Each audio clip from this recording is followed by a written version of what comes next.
Sorry we're late, guys. Yeah, we've been rounding had up cattle. cows in the yard. Lord have mercy. So- It has been a day. So Melissa's been out there chasing cows. It's our neighbor's cattle, and they've been out 3 times. and they are riddling our yard. They're pooping everywhere, eating Which my I know, lilac bushes. hey, It's not the cow's fault. It's the they'll owner's make the fault. grass grow good where they crap, But I had to give that boy direction. I said, you get you some fencing and you strand it through here just to keep them from coming into my yard. they've got the yard. I mean, it's hoof prints everywhere Hoof you prints look. everywhere, and it's not the cow's fault. It No. is not. No, But they're- anyhow, They're just hello, everybody. They're just wanting the green grass. Yeah, it's green over on this side, and You know they've that- eaten on their side. The grass is greener on the other Yeah. side. So I've been sitting here hoping she was going to show up, or I was going to have to go live and carry it 100% Now, see, tonight. 70%.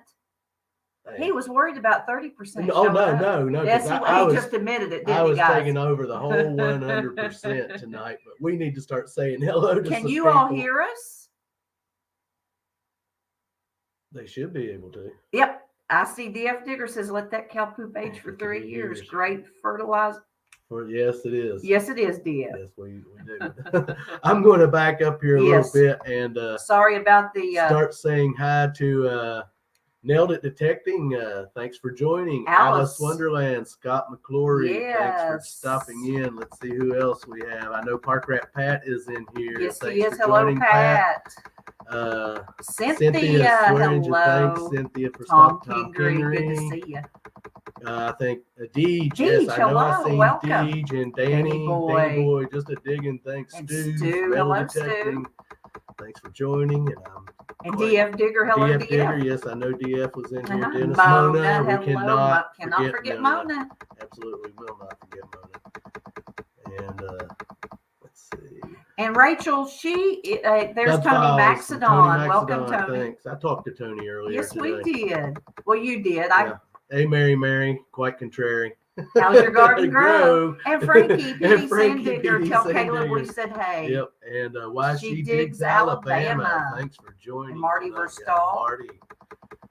We're trying to catch up here, guy. Martin Smith, thank you for joining us tonight. Lord, Headed to the creek. Headed to the creek. Oh my Hello. goodness, Shannon Dalton. Shannon Dalton, welcome. Oh gosh, we are getting a full house Yes, in here we tonight. are. Martin Smith. Connie Barnes, Yes, welcome Thanks for everybody. joining us tonight. I'm Okay. winded.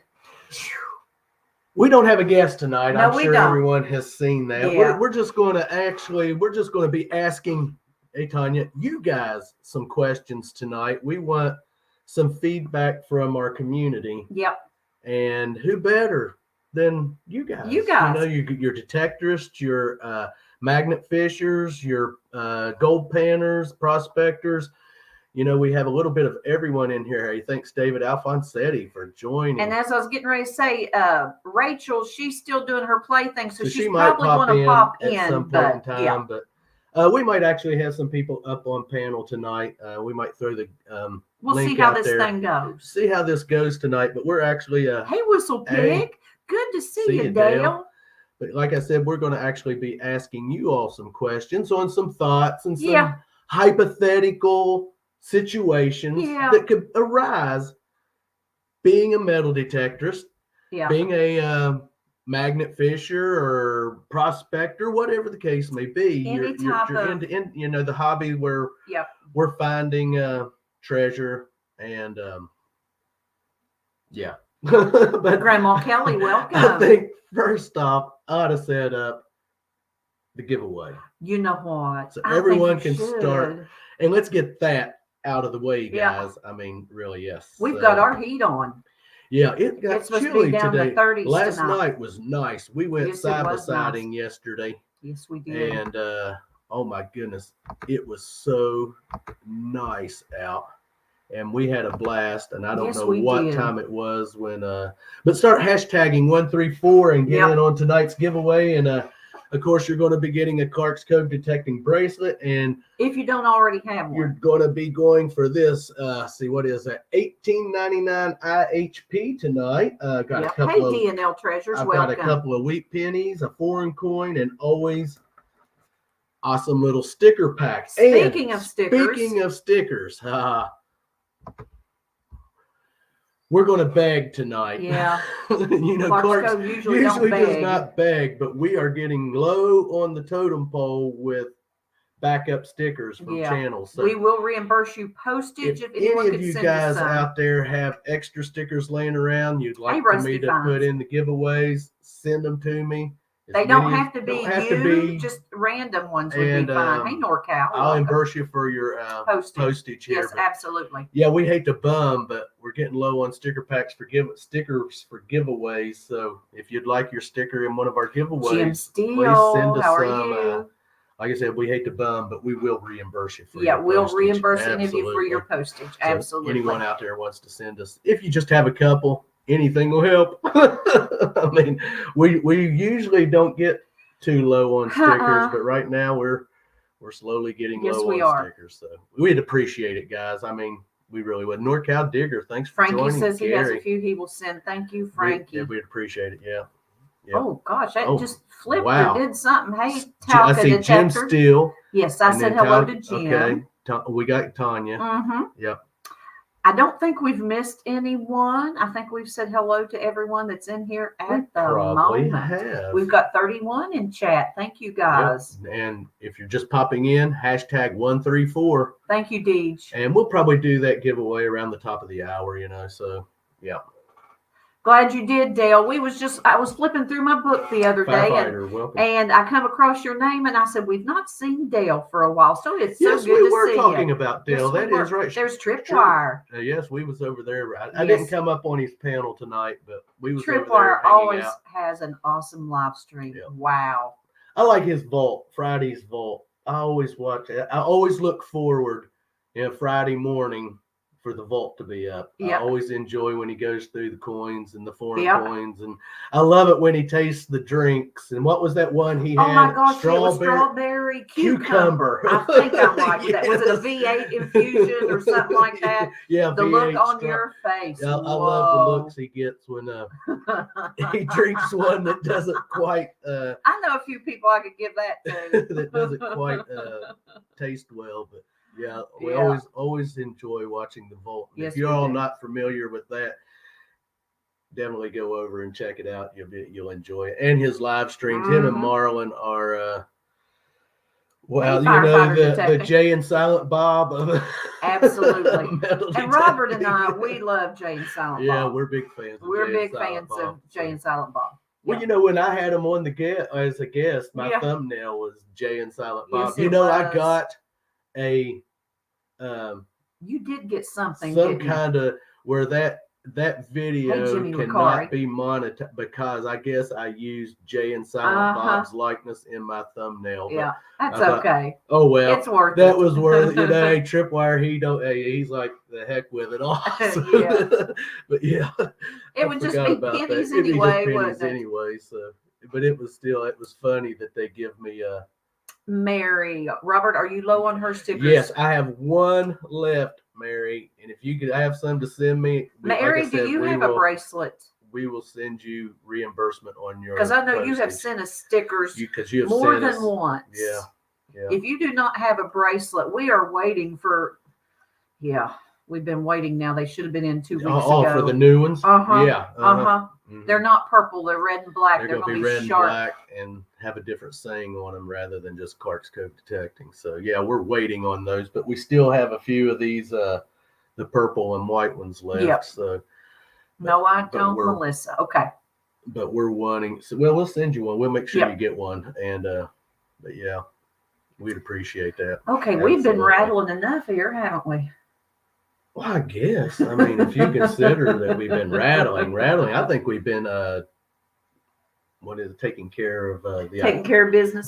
TCOB. Yeah. But back on last night, we decided yesterday, which I told Bean and Pick and Pat and a bunch of them that we were getting ready to head out, go side by siding yesterday, and we absolutely had a blast. There wasn't a lot of people out though. We got on the trail at 3. Around 3 o'clock, and like I said, I don't know what time it was. It was late when we got home, and it started raining. I kid you not. We no more got back to the truck. Yeah. Got loaded up, and started down the road. Yeah. It started raining, so by the time we got home, yeah, it was coming down pretty good. Mona said she'd probably never forget watching Robert eat that beetle. Oh, oh my God! You gotta bring that stuff. That's something like a dung beetle. It was a rhino. It was a rhino beetle. Rhino yeah, beetle. I know. Yeah, don't get it. Oh, Cynthia Swearingen, thank you so much. We appreciate that. You didn't have to do that. Absolutely not. No, you didn't have to do that. Oh, but we appreciate it. Thank you. And speaking of rain, I forget sometimes that we're monetized. We're not to the point yet of getting anything because you have to reach up to 100. But we're still working. But once we are able to get it, then we're going to get some things. But it was cool that we reached that milestone. It's cool that we reached that milestone of getting monetized. I mean, we've definitely put in our time for it. Jim still wants to know if you're eating night crawlers tonight. No, we're not. We're actually going to get on the subject of some serious hypothetical situations we all could get in while metal detecting or anything that we might be doing. In fact, I know I watched a little clip of a video this evening, and I can't remember the channel where they were metal detecting next to a riverbank, and some neighbor, some woman, Outdoors with Aaron, and was following them and Johnson Family Adventure, basically telling them they couldn't be down there metal detecting and being a typical Karen. Yes, Mary, that would be perfect. Thank you. Yeah. Yes. Who come in? Bean and Pick. Bean and Pick. Oh, or one of the two. Yes. One of the two or both, and Little Sprout. Hopefully, of course, Sprout's going to be there with them. But first off, we want to ask you guys. Let's see. Swampy. Where do we want to start this at? I'm going to let you start this with this tonight, and I'm going to be for a loss of words. I know you're going to be for a loss of words because he's looking for me. But no, I'm not looking at 30% for what to say. Maybe I earned that one. But just get down to it. On the permissions, let's say. There we go, Mona. Thanks, Cynthia. We love you guys. We love you guys. But just say permissions. Mm-hmm. You have a permission that you've went up and you've been looking at this permission for a while. You can finally get courage to knock on the door, get that permission from that person. Now, like I said, we want feedback from you guys in the chat. Yes, from you guys in chat. And then say you invite a guest. Hey, Susie Q, thanks for welcome. Hey, Susie. To come and hunt with you on that permission because the landowner said that would be fine. Mm-hmm. And so you take someone with you, just to say a fellow friend, detectorist, and take them on that permission and let them hunt with you. And then you come to find out that they're going back and hunting it without you and actually went up and knocked on the door themselves. It and does asked happen. The landowner if they could come and hunt it. Then how would you all handle a situation like that? I know my thoughts on it. I'm going to see what your all's thoughts on it. We just want to see what your all's thoughts are on that. And big no, Digging with Deej says. Big no. Yep. Okay. Scandalous. Not okay. I mean, these are hypothetical things. We've just been sitting around talking about and discussing between us, and I know maybe some channels have addressed these. Now, Swampy's saying it's the owner's property and up to them as the landowner. So basically, Swampy, you're saying that let me see if I can get this straight. Say Robert and I got a permission and we took a friend with us. Then if that friend started hunting that same permission without us and they asked the property owner and the property owner gave them permission as well, then you're saying it's okay. But would you do that? I mean, as a moral, because your buddy took you there, just say your buddy took you there, because he got the permission, and then you decide, well, I want that permission too. I mean, that's what we're just trying to get at. Would that? What was it? Scroll up. We're missing chat here. That would Connie Barnes says that would be a kind of a stab in the back for someone you trust. I'd confront them. I agree with you on that one, Connie. Now scroll on I see down. North Cal Digger said that happened to me on a site that I got permission. Martin Smith says, are the fines kept or returned to the owner? Well, you know, either or. Either or. Either or. Yeah, either or. Because, you know, these are just hypothetical situations that we were thinking about. Input. Internal Compass. Hey, Internal Compass, welcome. Yeah. I part ways with the guy. Yeah, well, you know, me personally, that's how I feel. I wouldn't do that if Deej says the guest had no idea about that permission till you invited them. Not proper whatsoever. Okay, because you know, if one of you all invited me and Melissa to come hunt one of your permissions, then I would never do that to someone. I would not go then and say, well, I want to hunt that. The only time I'm going to go knock on that door. Exactly. Me, myself, and I. Hey, DB. Hey, Luderate. Hey, Luderate. I would not go there unless the person who got the original permission was there. I would not go without them at all. Friend's permission is a must. Now, I understand now if it's a channel or someone that you don't even know. You went up and knocked on the door and got that permission, and then some random metal detectorist comes up and knocks on the door too. Well, that's going to be the owner's, you know, discretion. And if you don't know that person, then but our main question is this. I'm just saying, if you had someone, you have a permission and you invite someone and knew you had that permission and try to get that permission. I mean, okay, Swampy says, I mean, if you and your friend.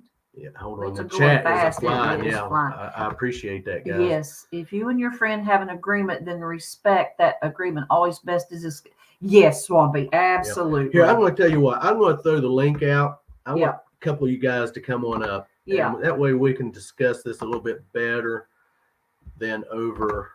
Yeah. So that way we can hear your voices so talking. Anyone that might want to just pop in, and he just threw up the link. There's the link. And if you're just coming in, popping in, hashtag 134, get in on tonight's giveaway that we're going to be doing. Right, Grandma Kelly, you do not own any permission. It is up to the property owner. True. I mean, first and foremost. But exactly. Common courtesy in a friendship is essential. Yes, DB. Yeah, that's what I was saying. You know, if someone is kind enough to have you come and hunt one of their permissions, then don't go behind their back and try to take and get that permission yourself, because they're being nice enough to let you come and hunt, and they might invite you back. I mean, you know, depending on the size of the permission, blah blah blah, Roddy-ta. Can do veteran, welcome. Hey, thanks Deej for joining. Says that's called hijacking another detector's. Okay. I've never heard it worded like that. Worded like that before, Deej. But I like that. Yeah. Yeah, Scott, I have to agree with that one as well. That would be the last time that so-called friend joined me on that hunt. Yeah. On that's any what hunt. I said. I would. Me and Melissa, we would not do that. Well, you know, we had Pat here when Pat come and stayed with us, Mary. and I took him on a permission of ours. And granted, we know we didn't find a whole lot out there because me and Melissa had already hunted it several times, but we had a good time.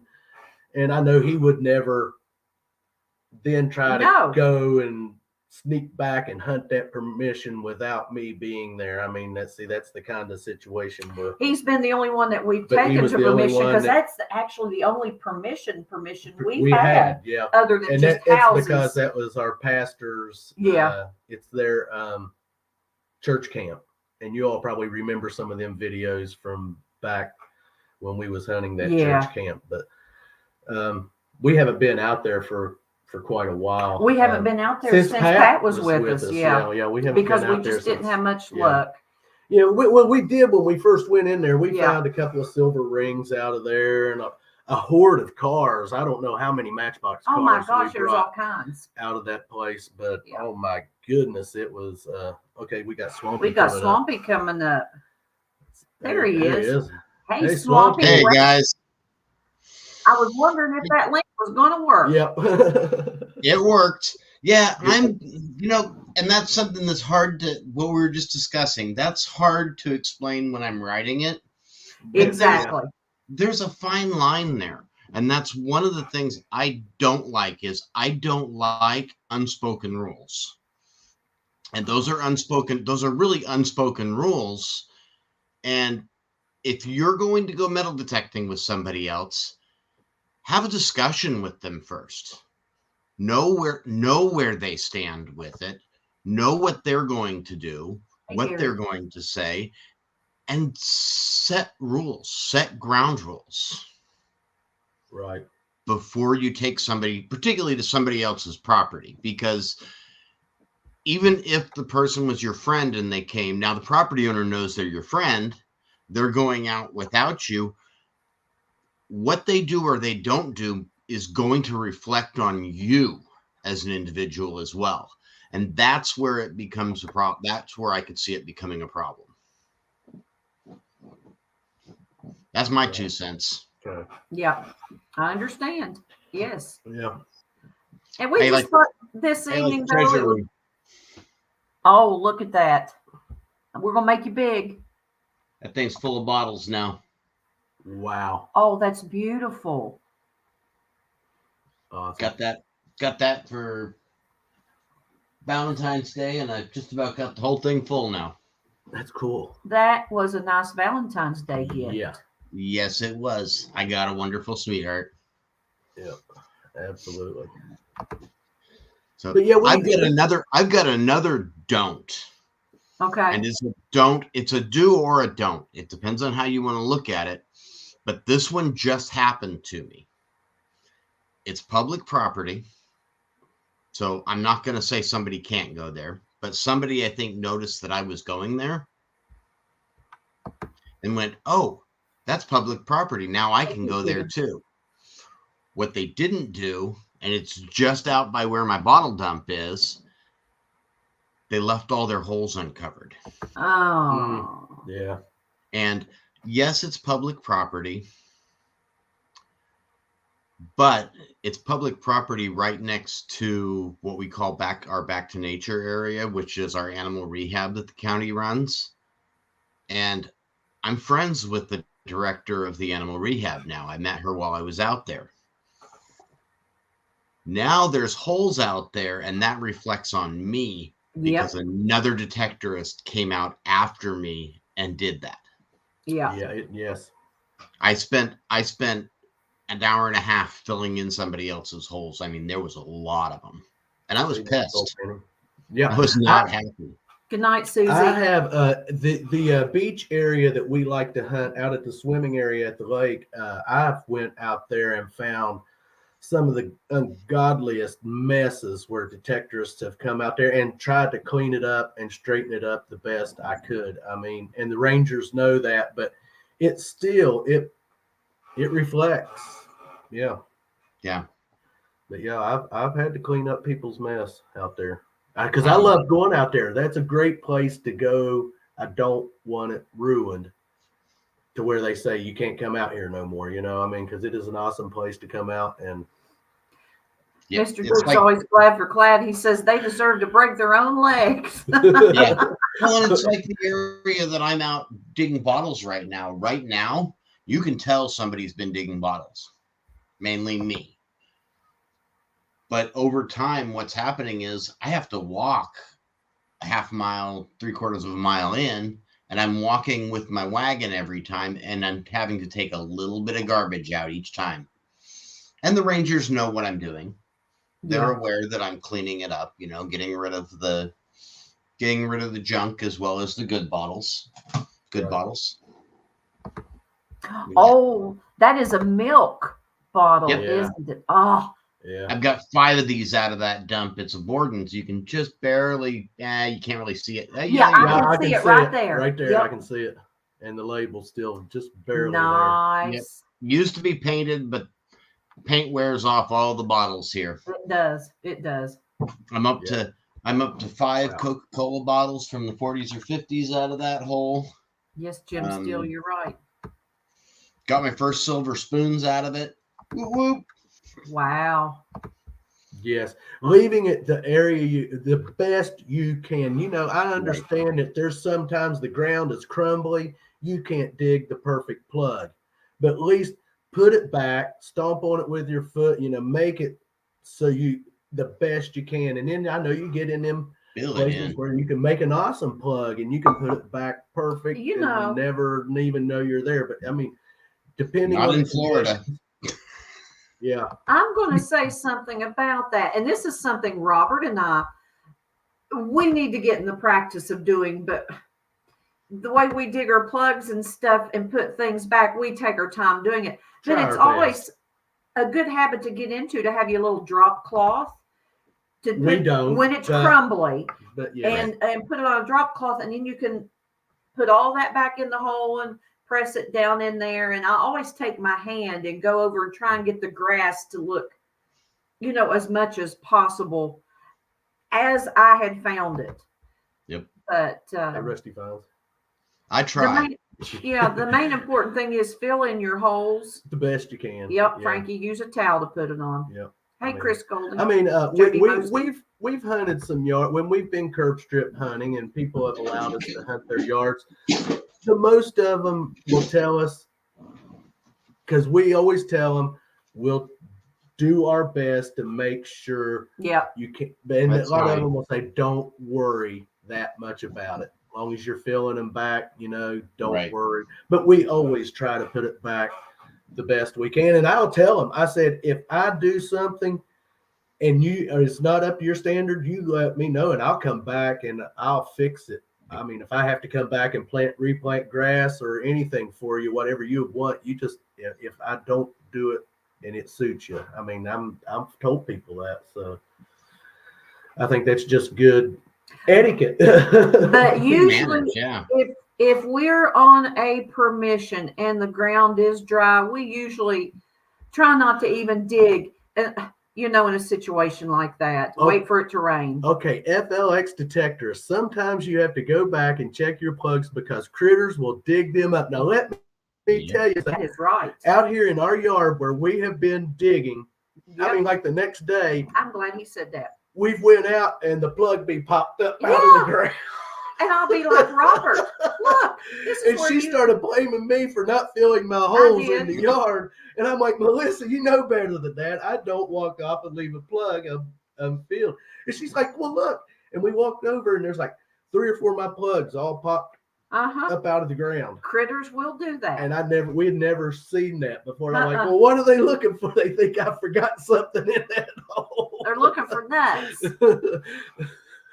They figured Robert's hiding things. Yeah, I guess.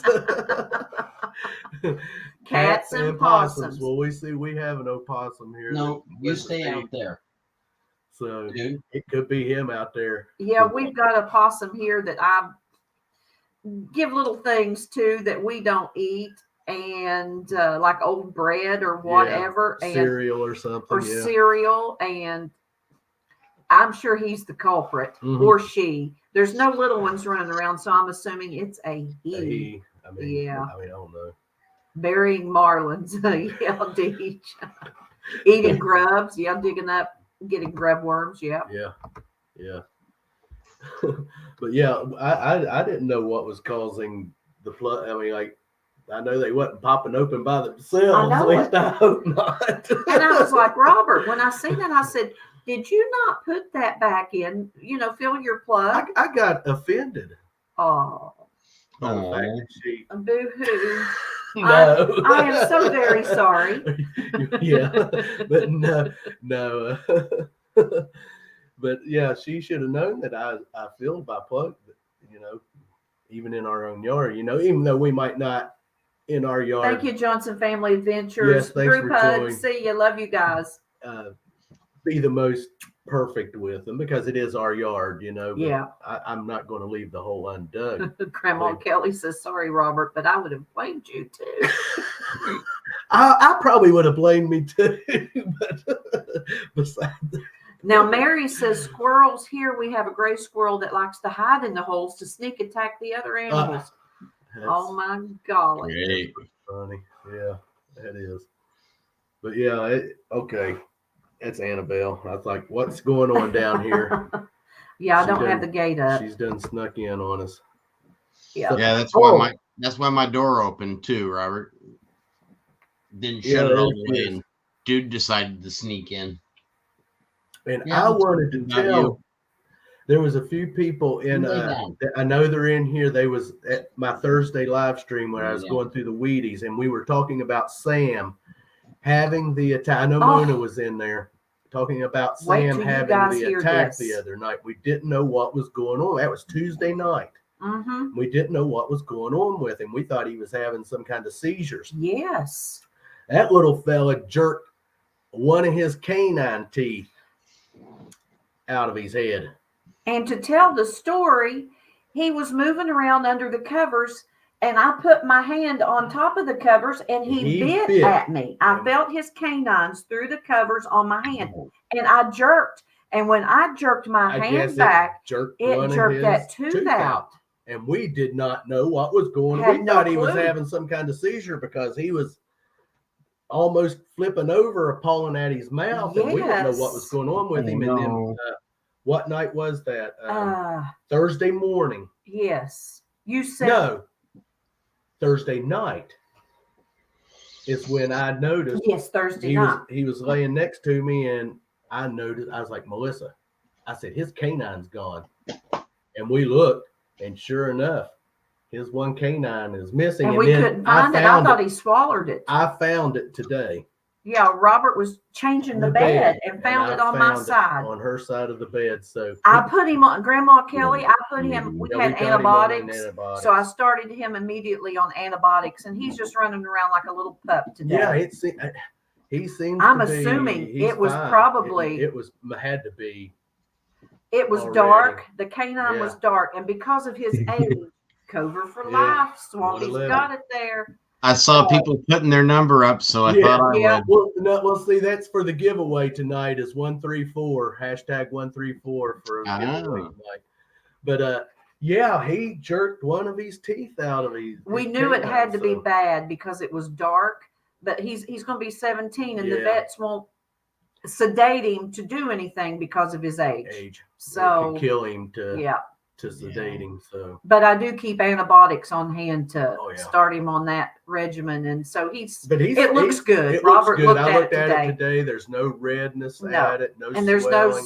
no no odor smell. from his mouth. Yeah. So But yeah, I just wanted to let everyone know that we did find out what happened to him the other night because I was talking about that Thursday. Swampy, Mary is yeah, wanting to know how how did did surgery go? New battery in place. All Can good. we make you big? Sure. Right there. Can see Wow. the scar right there. Yep. Staples out. New batteries in place. So now, how long do those batteries last? The last one lasted 6 years. They usually say about 4 or 5, but I got 6 out of it. They're telling me about 9 years on this one. It's half the size of my old battery That's cool. and has about double the battery life. So Well, that's cool. I should get some good time out of that. Won't have to go in for surgery to have that replaced Right. for a while. It Okay, kind of now the next thing I'm wanting to kind of touch on. Yes. Okay, say you see a property and you like this property and you go in and hunt it and you're hunting it and you never even bother to find out who owns it, if it's public property, if it's state owned, if it's owned privately, but you just take it upon yourself to go on in and start hunting this property. And then say the police don't come by and they're asking you what you're doing and ask you to leave. So you do. Then you go back to that property and still not find out who owns it. no. And just say the police comes back by again. what would you and ask you to leave? I mean, what would you know? Because in this society, we have Google, and I feel that there's no excuse for you not to know who owns a property when you're detecting it. Take your car battery and put. Okay, Jim. Yeah. No. You got to remember, this thing attaches to my brain, not to my heart. Yeah. That would mess me up big time. Unethical. Okay. No excuse. Yeah, that's what we were talking about too, because with the age of Google and computers, and there's really no excuse for you not to know who owns a property. What's the program I use? And all of that. And if they allow metal detecting or not. Right. I mean, yes, there's too many apps out there in city county offices. That's like here in West Virginia, we have West Virginia Assessment, where I can go on there and it has a property viewer. It will exactly, Grandma Kelly. It squares out all the property. You can click it, then it tells you who owns that property, how much property's there. It shows you the easements, what city property.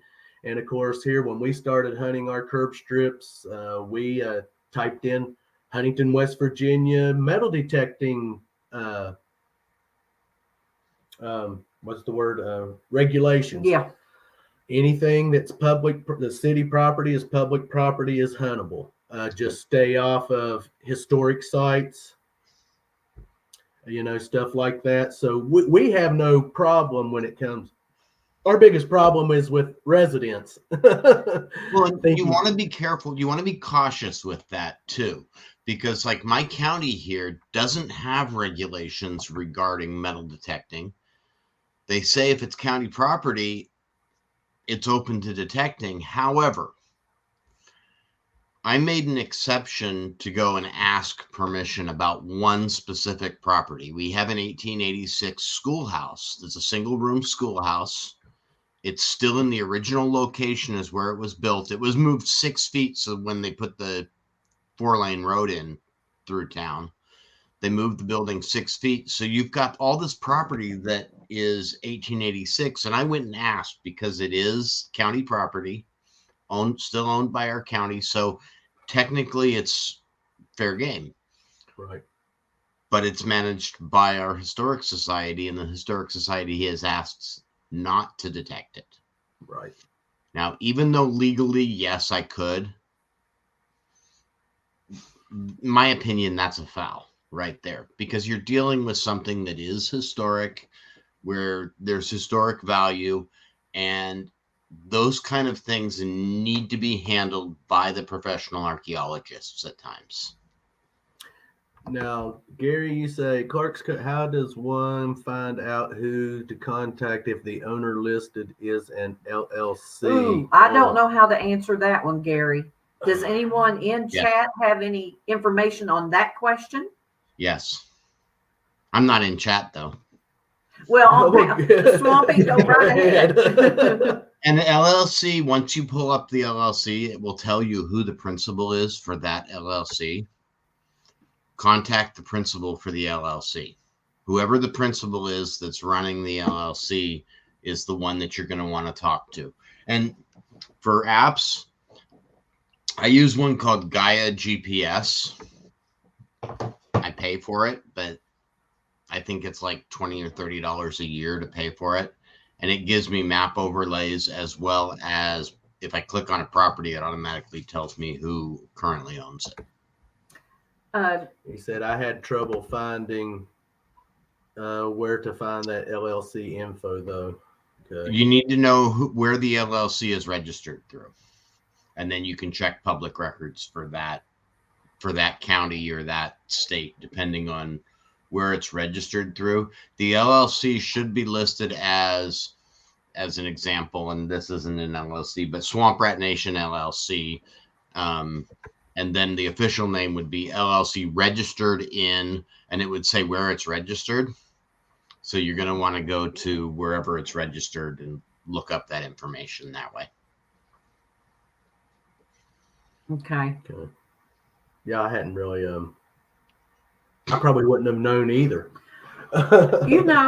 Now, honestly. I'm going to bring up this question, and it may be just my gray hair making me think like this. I don't know. But say, for instance, you're digging on a property, a public property, and you read the ordinances or, the do's and don'ts, and there's not anything that states no metal detecting, but what if it reads no destruction of property? So if you was in there metal detecting, because it didn't say no metal detecting, and they caught you digging with your hand digger, that would be considered destruction of property, wouldn't it? Could be. Yeah. And that's where you may want to get clarification from whoever's managing that property. If it's a park, call the Parks Department. I actually asked permission of the Parks Department because we have one area that it has a 1954 bandstand in it. And so I specified that property when I asked the city that's right next door to me, can I metal detect there? And they're like, yes. Okay. So can I metal detect that specific park? Yes, that's not a problem. Just don't destroy anything. I'm like, not a problem. And then we got a visit from the police while I was there. It's just a matter of, hey, we got permission from the Parks Department. Give this number a call. And they did. I mean, they were being very nice. Called the Parks Department. They said, oh, yeah, he's fine out there. Yeah, Mona, some people will consider that destruction of property. You're digging a hole. I know Scott says destruction of property is an intentional criminal act. Take it from 30 years of police officer. So, but some people think that you're destroying property because you're just digging a small hole. Even digging a small hole. It hadn't been there before, so that would be looked at. Yeah. Right. Could be looked at as destruction of property. Be cautious. Error on the side of caution. That's always would be my advice. David says Florida does that. Legal to metal detect, but illegal to dig any holes. Yeah. Yes. And I've known some detectors talk that all they can use is a screwdriver and probe. No digging tools which my dad always used a screwdriver to metal detect with, but he metal detected back in the day before any of that. It went haywire like it is today. So you got detectors everywhere trying to find that fortune. So I know, Mona. She's saying, prove to me how it destroys anything, LOL. I know. Yeah. I mean, but some people think that way. It would just depend on the individual. I mean, really. That's like the one lady come out when I was Kurt. She goes, well, I don't want you out there digging holes I'm going to fall in. It wasn't like And I'm like, I've got a little hand digger. I'm not going to, you ain't got a backhoe out here. And on this 4 foot by 4 foot square of grass. I mean, so people look at things a whole lot differently. That's a good idea, Deej. Print out copies of the ordinance to prove it's legal and bring it with me. That would be a very wise thing to do. Yes. I hadn't thought of that myself, but yes. Now, I know some areas you have to call who was it? We watched someone, that was Rob, FL Thunder. Yes. When he got questioned about, did he have the paperwork from where the water lines? Yeah, where electrical lines and all that is. And what is that called? I can't remember what that's called, that company that controls that stuff. And he had to call. KKCMD, welcome. Kids at Swampy. Apparently, I'm not one of the kids. Hey, Dennis. I don't know. That, like the survey? 811. Yes, 811. Yes, Rusty finds yes, 811. That's right, Rusty. Yeah. And I remember he had to kind of get a piece of paper so that now if someone asks him and he can prove that he has permission to dig, but we're not going to dig down 2 feet deep because most of that Scott, stuff, you're right. Most of that stuff has to be buried at a certain depth. Yeah. So we're not going to dig. If I start digging for something and I feel that it's getting, I usually will start cutting myself off from digging any farther once I hit 6-7 inches, because then I just don't want to make a mess with something. So yeah, Martin Smith, the easement. I'm definitely not going to dig down a foot or 2 feet, because No. I do know No. that stuff runs through there. There's water mains, and they bury a lot of the fiber optic stuff anymore. And so, yeah, you just have to, easement is that the word? Yeah. Yeah. So, I mean, I hear them out there. Yeah. Because Probably I told still him, messing with them cattle. I told him he needed to fix that fence. Well, maybe I said, you get you some wire and bring it up and fix that. Maybe they will. Yeah.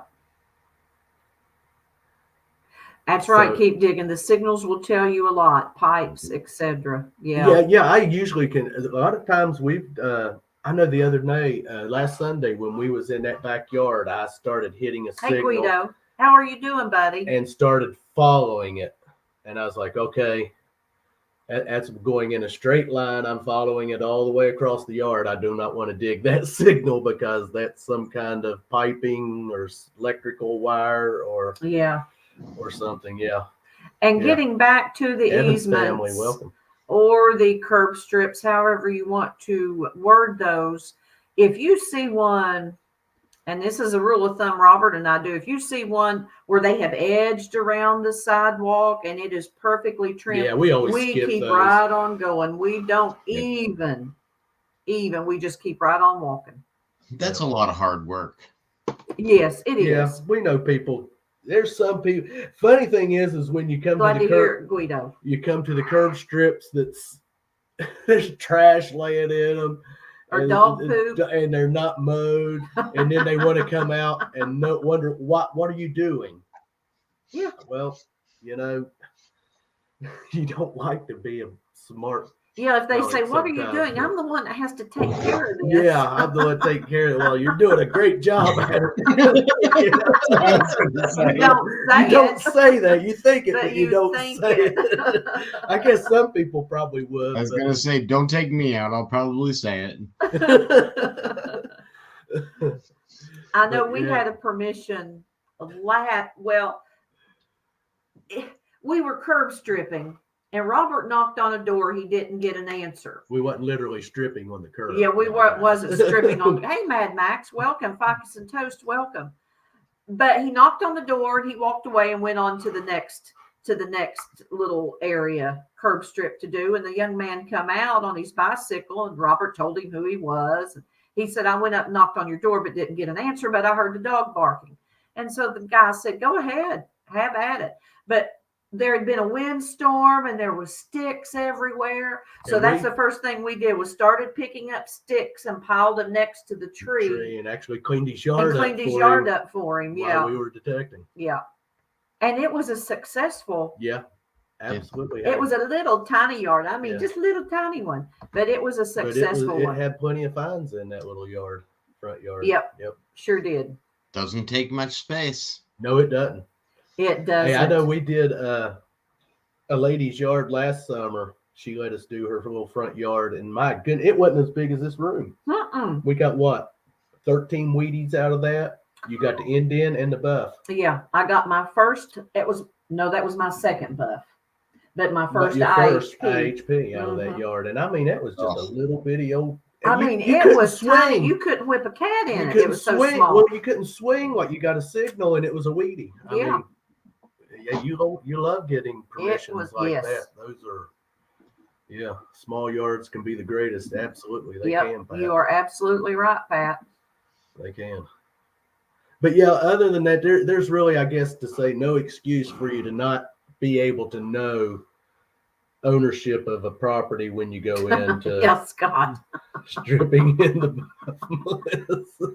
Hey, let me tell you, people would scatter if that'd be me out there. If you don't know ownership, don't go in it. Yeah. And there's really no need not to know when most of us are walking around with a computer in our hand. Right. And anything you want to know is right there in your hand. So, yeah, I feel the same way that because that's how we are. If we see a property, we'll come home, get on the West Virginia assessment page and look it up, and Thank you, Mad Max. see who owns it, and if all possible, try to contact them. We've not had much luck at doing that. We have got one property that we drive by once every 2 weeks. I'm going to stop and knock. And we have the information of the property owner and their location. So they're right next door to where we're looking. And it's an old 2-story house. And farmhouse. And when you drive by it, your mouth it calls to you. I mean, it just says, come detect me. Yeah. But every time we drive by, there is no one outside. See, that's what we're looking for, to see someone outside. Then we'll stop. I'm easier instead of walking up, knocking on the door. I do better when I see people outside to walk up to them rather than knocking on the door. But I'm going to get over it. I've already because this past Sunday he knocked. I said I'm going to go over and do it. I'm going to knock on that door, and I did. So. Well, speaking of, I'm going to start with the first permission we got. We were on curb strips, and the little girl, well, she wasn't a little girl. She was little to me. She was a young lady. She was probably in her 20s. And she said, what are you guys doing? I said, I'm searching for treasure. I said, have you ever had your yard detected? She said, have at it. Yeah. So, we started detecting in the yard. And I went on to the curb strip, and then she come out and she said, well, my husband said not to detect there. I said, okay. I said, that's fine. I said, now over here next to the house in this empty lot, is that fine? Oh yeah. She said, there was a house there. That's fine. Well, that's where we stayed. I found a Wheatie. Robert found a Wheatie. And then she come out and she said, how much longer are you all going to be there? I'm going to go to bed. I said, it looks like it's getting ready to sprinkle, so we're going to get ready and leave. She said, okay. Yeah. And I thought, she gave us permission, but I guess hubby inside didn't like the fact that she gave us permission. So, But she was very nice about it. She was nice about it. We were too. So, then that's when we broke for lunch and went across the street and had an awesome afternoon. Yeah, we did. On those 2 little permissions that we got. So, yeah, it all worked out great. I love it when it's odd, like when you start the day and you're not having a very good morning, and then you'll break for lunch, and then your afternoon turns out to be really good. Yeah. Always love days like that. Yeah. And then you have vice versa days. Your morning's really good, and then you break for lunch and start the afternoon, and you don't find nothing. Right. You get out there, and in 5 minutes you find something great, and then you don't find anything else the whole rest of the day. Yeah. That was my bottle dump the other day. I went out. Thanks for stopping in. First big rainstorm, walking around. There's these big sewage pots. They're about this big. Sewage pipes are about this big around. They're all terracotta. They're about 1.5 feet long, about that big around. Looked down, saw one of them right there on the surface, tipped it upside down. Coke bottle, intact, fell out. 1948. I was like, yes. Wow. Yep. I didn't find anything else all day. Yeah, it works like that. Yes, we've had days like that. We've had days where we went out to start detecting, and of course we'd do our opening and be like, well, never find a thing. Well, there ain't no video there. Oh, I see. Think we have a visitor. We have a visitor. Hey, how is it going? Now we can see it. Sorry about that. I was at my bestie's mom's 80th birthday party, so. Oh, wow. Nice. Sweet. I'm trying to put a little light on me. Yeah, we can see you now. Yeah. Before we couldn't. But. Yeah, you were dark before, yes. Yeah, I try to put in our light. We told everyone in the beginning that you had things going on that you'd probably pop in. And of course, we're talking about do's and don'ts of metal detecting.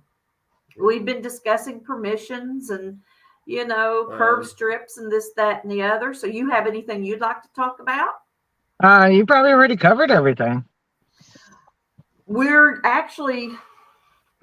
been talking about 30 minutes about it. Well, no, we've been doing longer than that. Yes, it's 8:55. It's almost 9 o'clock. We're going to be doing our, in fact, I need to tell everyone again, hashtag 1344. and we'll do that here in just a little bit. Yes. For the giveaway tonight. But I'll say hi to everybody in the chat. I see you all, but to say hi to you, you can visually take the rest of the show. But in order to see your comments, I have to block me. So hi to everybody. Yeah, everyone is saying hello to Jersey Ray Diggs. Yes, they are. Yes, they are. Tom Yeah. Kenny. Not wearing a hat tonight. Yeah. Me either. I just noticed that. Yeah. Well, See I all couldn't your curls. show up to a fancy birthday party with a hat on. But yeah, we were talking about, like I said, hitting on little permissions. Yep. If you have friends that you have taken on a permission with you, and then you find out later on that that friend has went to that permission without talking to you about that. Yeah, that's a no-no. Yep, that's a no-no. Yeah, we kind of talked a little bit about that. Yeah. Kind of what we got. Well, you could kind of put that in parks too. If you have a park and there's a certain area you detect all the time, yeah, it's a public park. But if you bring somebody to your spot, Hey, that is your spot. Even though it's a public park. I mean, if somebody brought me to a public park and it was their spot that they go to in the park, I wouldn't go there. That's just me. Yeah, yeah. Hey, I wouldn't Charlie. go there by myself, I should say. Hey, Charlie. Right, right. There might be somebody hiding in the park. Maybe. They got a knife. But yeah, you shouldn't go to people's permissions that they invited to you without them. Yeah. Yeah. And you should definitely not poach them. You should not ask the owners if you could detect there. If you already know that this person detects there. And if you do approach a permission, they're like, oh yeah, Joe down the block, he detects there all the time. Well, that's somebody's permission. You should probably just say, okay, well, thanks. I'll go find another spot. Yeah. Yeah. Exactly. Because owners don't know. Yeah. You are right. You are right. And then we were talking about curb strip digging.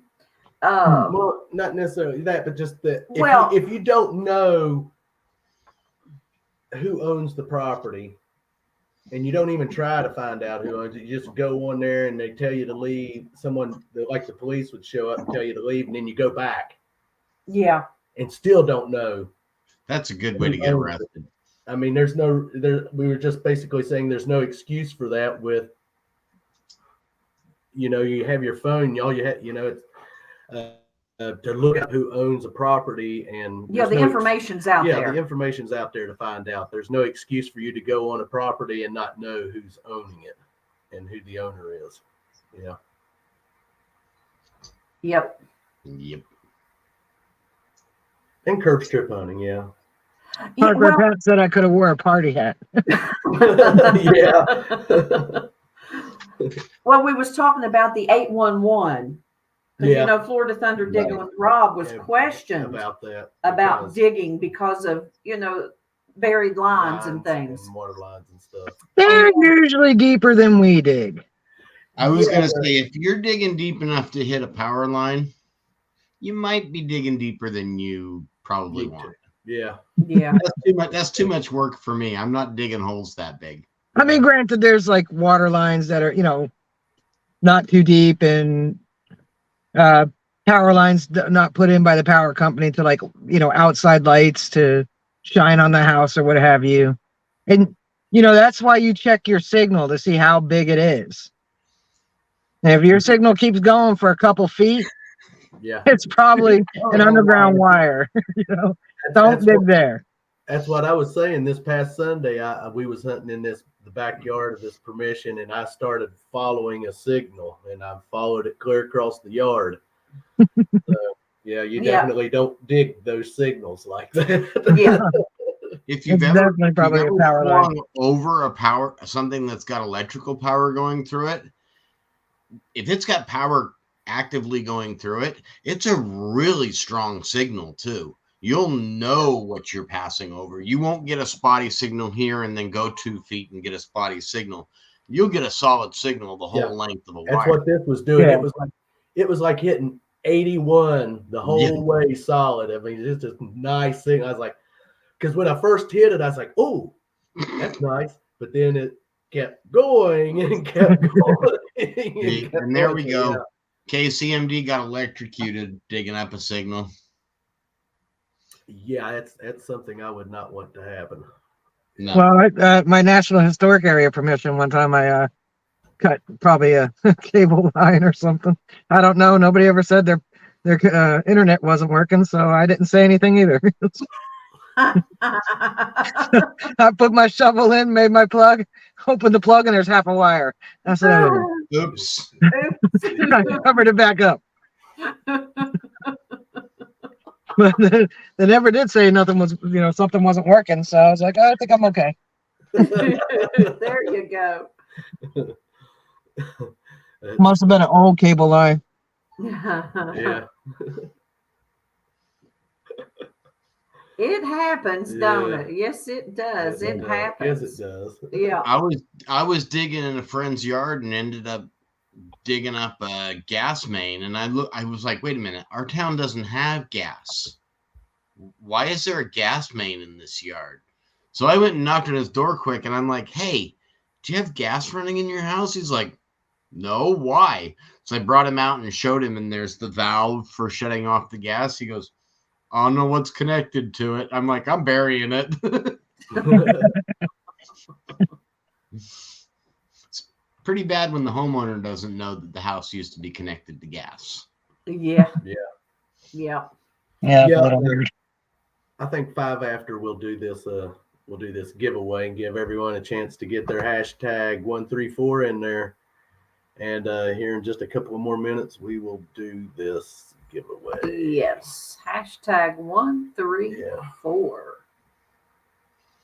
Yep. So everyone just joining, get your hashtag in there. Who's 134? Metal detecting. Yeah. Oh. Mr. Diggs. And the number 13 for M and 4 for D. Yeah. Yeah. Yeah. Mr. Diggs asked me if did I retrieve a target on that. If the wire probably was the target. Yeah. I see everyone getting. It seems, everyone's getting throwing it their in there. hashtag in Absolutely. there. Not me. I can't. Uh-oh. I tell you, I guess we could throw the hashtag in there for Rachel. Yes, if she we wants. could. And if we There hits you on go. us, If it hits then on us, it's Rachel's. it's Rachel's. Yeah, do it. We'll do that for you, Rachel. Yep. Oh, and you're too sweet. Let's Gonna have to change my name to Always Late Rachel. hashtag No. 134. Hey, when you got stuff to do, you There got we go. stuff to do. That Good way, luck, if it everyone. lands Thank on you, Clark's Petey. Cove, we'll send Well, that. being she turned at 80, I didn't think it was gonna be this late. They're still going down there. I was like, Are I gotta they? go. Yeah, I gotta go. I waited for the first, few to leave before I left. Yeah. Can't be the first one. Yeah, we got about one more One minute. more minute, guys, and we're going to do this. We'll get that out of the way, and then Yep. we'll get back to We'll our get back to our discussion. A little our bit. questions of do's and don'ts. Yeah, I didn't drive that far. PD Sandigger says, Jersey Ray, you can have mine if I win. Oh, PD, you're too sweet. You're too kind. Yes, he is. Yeah, he is. Yeah, Well, we I had to bring my most recent find with me to the party to show everybody who doesn't metal detect. They're like, oh, that's nice. I'm confused at what KCMD is saying. I haven't found any live. I think he means wires. Oh, wires. I thought something very different right there. I'm thinking. Well, I think we're thinking on the same thing there. Yeah, Swampy. I was thinking. Did you see that? Wow, I haven't found making any you of big. either. Oh, nice. looky there. That's probably the best detail I've ever seen on a large stand. I can't really see it, but I don't know if you can see it clearly. Let me flip it. It's nice. We can see it. Yeah. Trying to get Awesome. it, Chris. I'm Yeah, that sure- was North Carolina. That was the only thing, I found. I mean, I found a candelabra, which I was surprised I dug up because it was so big. Yeah, You that can make would me be- little. You can make her little. Okay. Yeah, it's 5 after, guys. Let's get this giveaway out of the way here. Let's get over here. Let's put this up on the screen. We've got 36 in chat, and we've got 38 entries. Yes. And good luck, Nice. everyone. And I'll let you start. With 10, 9, 8, 7, 6, 5, 4, 3, 2. 1. Good luck, everybody. And here we go.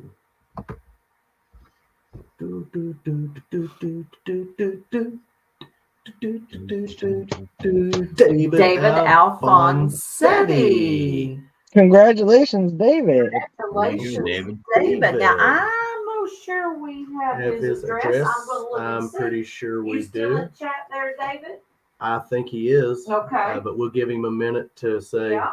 hey, Hey. this is Jimmy Lacari. Welcome. But yeah, I'm pretty sure we do. Let's see here. We should. We I think he has should. won once before from us. Yeah. I don't know when, but If he has, it's been a while. So I'm yeah, going to, that's what while I'm we're waiting on him to respond, I'm going to go through my. Yep, there file. it is. Yes, Thank you. okay. Yes, I'm here. Awesome, Dave. Okay, I'm Yeah. going to be flipping through my files here to see if we have your address. I'm pretty sure we do. I'm pretty sure too. We've got just about everyone's. And I don't have anything alphabetized. It's just as we get one. I write it down. So Yes. then she has to flip through every page to try to find it. So That's my organizational skills. well, putting them in alphabetical orders a little How I missed the Rolodex. yeah. You pull a card out and put it in a different spot. Yeah, bear with me here, folks. I'm a getting there. Yeah, I'm pretty sure we do. I'm sure people are like, what is she doing in that car? Sitting at a convenience store. You can see the gas pumps right there, and then the store's behind me. Wait And if until you drive- dogs pull up you behind drive- you. What's that girl doing? You drive down that road there, and it takes you right to Sandy Hook. Here, Melissa. As long as the police aren't pulling up behind you, wondering what you're doing. One pulled in the same time as me. Nice. That's it. Uh-oh. Yeah, he left already. Okay. Yeah, because I got the interior lights in my car on because the street light isn't Maybe strong enough. we don't. Hey, David, have you won anything from us I won a before? while ago. I will send it to you if you need it. Yeah, resend Yeah, your resend your address address. because we're not seeing it I here am not at seeing it. clarkscovedetecting@gmail.com. It's going along the bottom there at Yeah. the screen if you can make it out. But yeah, please just resend it to us. And we maybe you just haven't got to. It's in the old book. It may be. It may be. I And you don't just haven't know. got to him yet. Because I'm still You're transferring still information from the old one. And yeah, see if he is a That's what I'm doing. yeah. David, Are you a I prospect? hate to ask this. Yeah, well, honey, right there's the pledges. Yes. Yes, he is. Okay, Yeah, he's he early is- on the list. He is. So yes, he is a please pledge. resend us your But address. yes, please resend us your address Yes. because we probably got it written down He's a somewhere. pledge. Yeah, he's a pledge. Yeah. So. And that way we can get that out to you. And I know he doesn't have the bracelet, so he'll get the bracelet, the $18.99 AHP. There's a couple of week pennies, a foreign coin. Yep, and- I've not gotten to that yet. So yes, I Oh, have your oh, you address do? right here. I found it in the old book. Okay. Yep.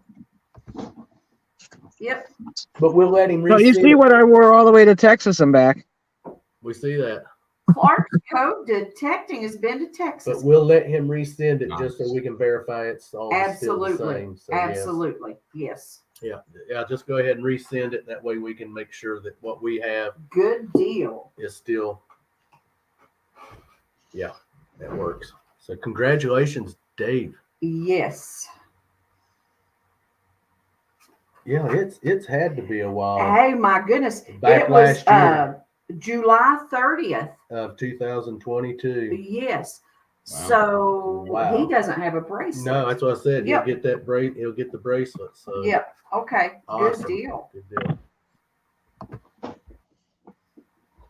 Yeah, there we go. Get rid of that. Super. Okay. 717 detector. Welcome, Mike with Great finds. finds. Thanks Welcome. for joining. Yes, we probably and missed PA some Relic people. Hunters Dave. Hey, we've missed PA. some people. Madison, there's Maine, Richie. Good to see thanks ya. for Enjoyed joining. your- Oh, yeah, Richie. I got to tell you, I was just going to say it was Richie in the chat because, I can't really see it. Yes, he is. Everybody complimented Trash Can Kitty or Trash Kitty at Garrett's memorial hunt.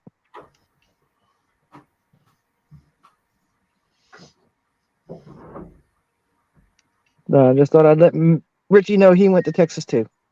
Okay. All right. Everybody said, that's an awesome shirt. And I said, yeah, it's Madison, Maine. Check them out on YouTube. DNL Treasures is Oh, she just disappeared. She disappeared. I was just getting ready to tell her that DNL Treasures says hello, Oh, Jersey Tree Ray. Yep. But she disappeared. Parking lot Wi-Fi didn't work very good. Yeah. There She comes back. I hit the wrong button. To look at the chat is right next to the leave. So, I was just getting ready to tell you that DNL Treasures said hello, Jersey Ray, and that's when you disappeared. Yep. yeah, I went to look at the chat.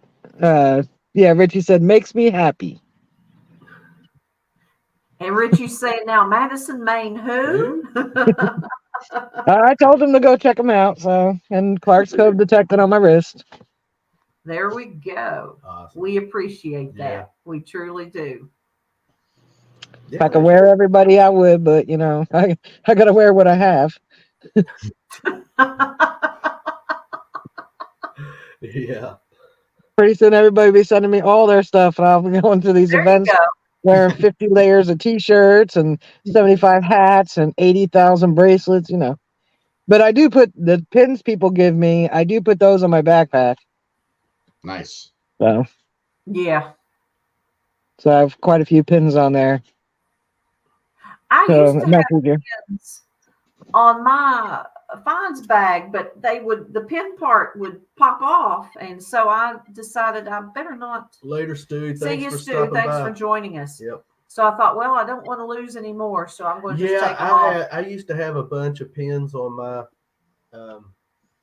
finds bag. Yeah. And I just kept tearing them off, so I took them off and just keep them off to themselves. Yeah. Now. Absolutely. Yeah. Yeah, I put them on my little detecting backpack. That's a good idea, Dee. She puts hers on her hats. Yeah.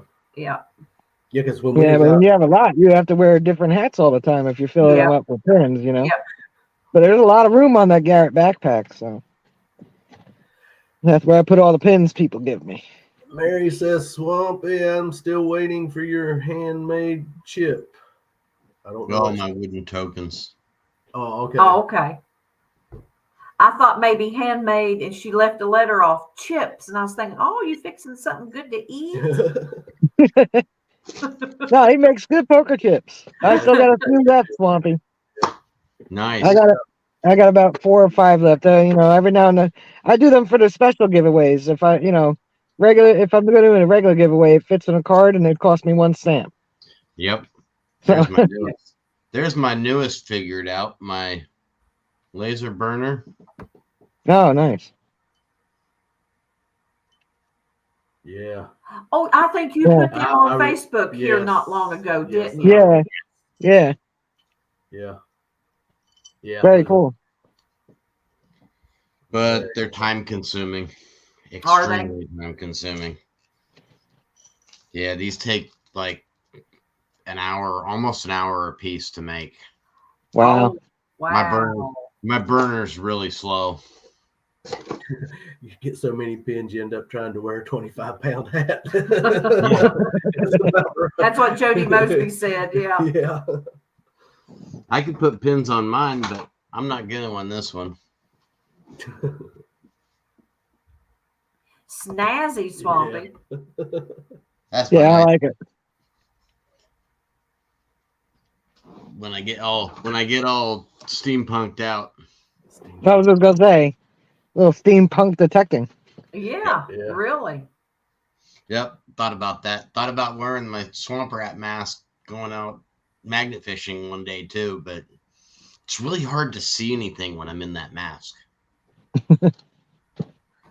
So does anyone in chat have anything that you guys have encountered while metal detecting down through the years? And we definitely know that cemeteries are Cemeteries a are a no-go. no, yes. No for that. Bad. Now, we have hunted parking lots outside where Outside the fence, but, yeah, where people yeah, park, but because not. we were talking about that. You know, some people will bring in personal items and they'll lay on tombstones. Mhm. Whether it could be a ring, a necklace, bracelet, some little charm, you know, that stuff will get knocked off, but that don't give us the right to go in and detect that stuff. That stuff is in I was there. actually talking to my bestie's husband about because he said something about detecting cemeteries, and he was making a joke about it. You know, he didn't realize that we actually really don't. And I Yeah. told him, I said, well, there's no law that says you can't detect a grave. There isn't one. Just bad. But I said it's not cool. It's unethical. It's bad juju. Don't do it. Yeah, I said, coins. are there people who do it? Sure. And when it gets outed, that person don't live it down on social media. I don't know if you guys remember about 3-4 years ago, the guy that was detecting in the cemetery and he was making YouTube videos doing it. I remember. We have seen. Yeah. And For bad some reason, I want to say so. Yes. And he was trying to defend that. Yeah. Yeah. Because there really isn't anything, anything in writing that says you can't. It's just, as a human, it's unethical. Yeah. Like I Just said, like you shouldn't walk over the graves, you should walk down by the foot, not up by the head, Stuff like that. like I said, a lot of people will leave little keepsakes. Well, Scott McClory here is saying that veterans put coins on the headstones, and the denominations mean things like a half dollar. Means you served together. A quarter means he died, etc. So yes. Each denomination has a significant thing. Now, see, I did not know that. Penny, you came and visited. And Nicholas, you served in boot camp together. You went through boot camp together. Dime, I can't remember, but a quarter means you were present when the person was killed. If they were killed in action, a quarter means you on the gravestone means somebody came and visited that was there when the person was killed in action. So finding quarters is pretty rare. Yeah. Well, you'll see them actually at the Vietnam Memorial. Yeah. And all of those coins get cleaned up by the VA at the national cemeteries, and they get put back into maintenance of the cemetery. Well, at the memorial, actually, they collect all those things and they put them in. They have a special place. They store all that stuff. Hey, Don, Relic Hey, Don, Relic welcome. Reaper. Thanks Welcome. for stopping by this evening. Yes, we got Beard. Yeah. Relic Reaper. Absolutely. Yeah, we just kind of been discussing a few little do's and don'ts of metal detecting this evening, and the grave stuff, hunting cemeteries was just what we've been talking about here right now. So yeah, that's pretty simple. The don'ts, don't detect graves. You could detect a cemetery. Don't detect the graves. That's just not cool. Don't poach permissions. Yep. Don't get jelly. There's a lot of jealous people out there. Don't disobey the laws in your area. Yep. Don't be a braggart either. My machine's better than your machine. This fine is better than your fine. Yeah. Nobody likes a braggart. You can look pretty attention posting your fines, but don't say how great you are. That's just rude. Yep. Me and Melissa was talking today about what we was really wanting to talk about this evening, and I was even talking about that we as a community, I'm not in no competition with no one. No, you want to share your fines, you share your fines. Only person I'm in competition with is myself to get out but to say I'm in competition with Swampy or you, Rachel, or Pat or Rob or Charlie, because of what they're finding, and I've got to say, oh, well, I can't have that. I can't have them finding better than me. No, I don't even think that way because I just get excited. But there are those that do. I mean, like share your finds. It's in there somewhere. Don't be a know-it-all. That's another one. Don't be a know-it-all because sometimes your know-it-all but is wrong. Yeah. Don't not be able to take constructive criticism. And if you're wrong, be gracious about it and say, you know what? I was wrong. I found out the correct information. Exactly. And the biggest don't of all, don't be a D word. Yes. Yeah. Yeah, and don't put down someone else's machines. Everyone has They all go beep beep. I mean, if somebody's got one of those cheapies from China, you might want to steer them in the right direction of a used one here. But Right. but they all go beep beep over metal. What's up, Pat? Hey, Pat. They all go beep beep. I found great things with my cheap bounty hunter. So stuff today. So it's been a busy day, but we were talking about do's and don'ts. Metal detecting got all kinds of do's and don'ts for sure. Yep. And it really just comes down to doing what's right. But beyond that, detectorists on YouTube, we get into these collaboration hunts, so there'll be like the time when we were all with the Swifties, and how many channels were there? We're all detecting together and we're all videoing tons of stuff. Okay. And it's cool that it's like, hey, I'm going over to see what Frankie and his son just pulled. And oh, cool. Look at this. Blah, blah, blah. But, Frankie's a videoer too. So I won't actually use someone else's clip if they, because a lot of times, like I'll hunt with Rob and he'll be like, don't show that clip for like 6 weeks because that's when this video is going to be up and great.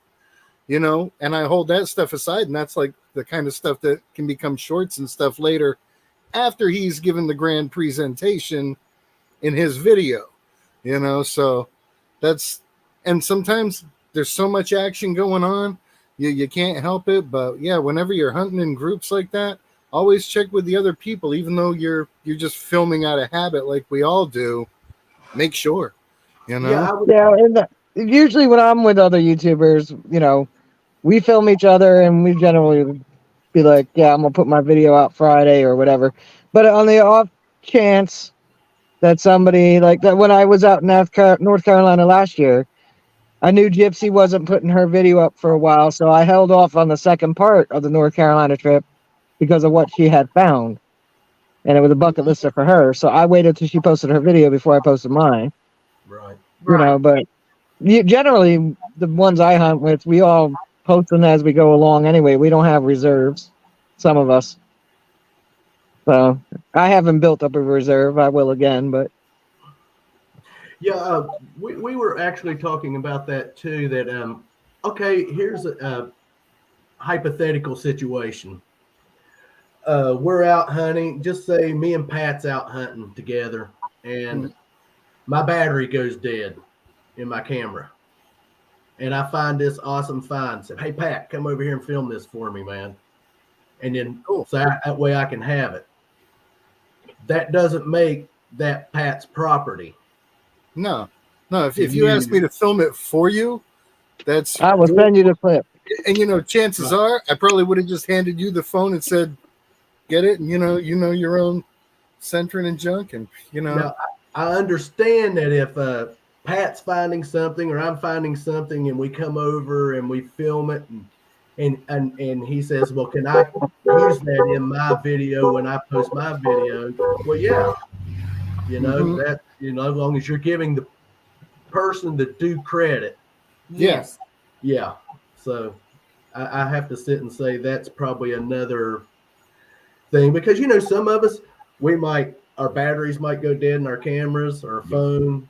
You never know the fact that you might leave. Yeah, if you ask me to film something, I will send you that clip. I'll do it on my phone so I can send it to you right away. Yeah. Right.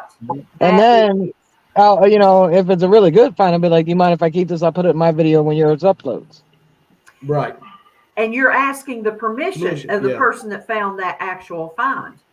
Yes. Yeah.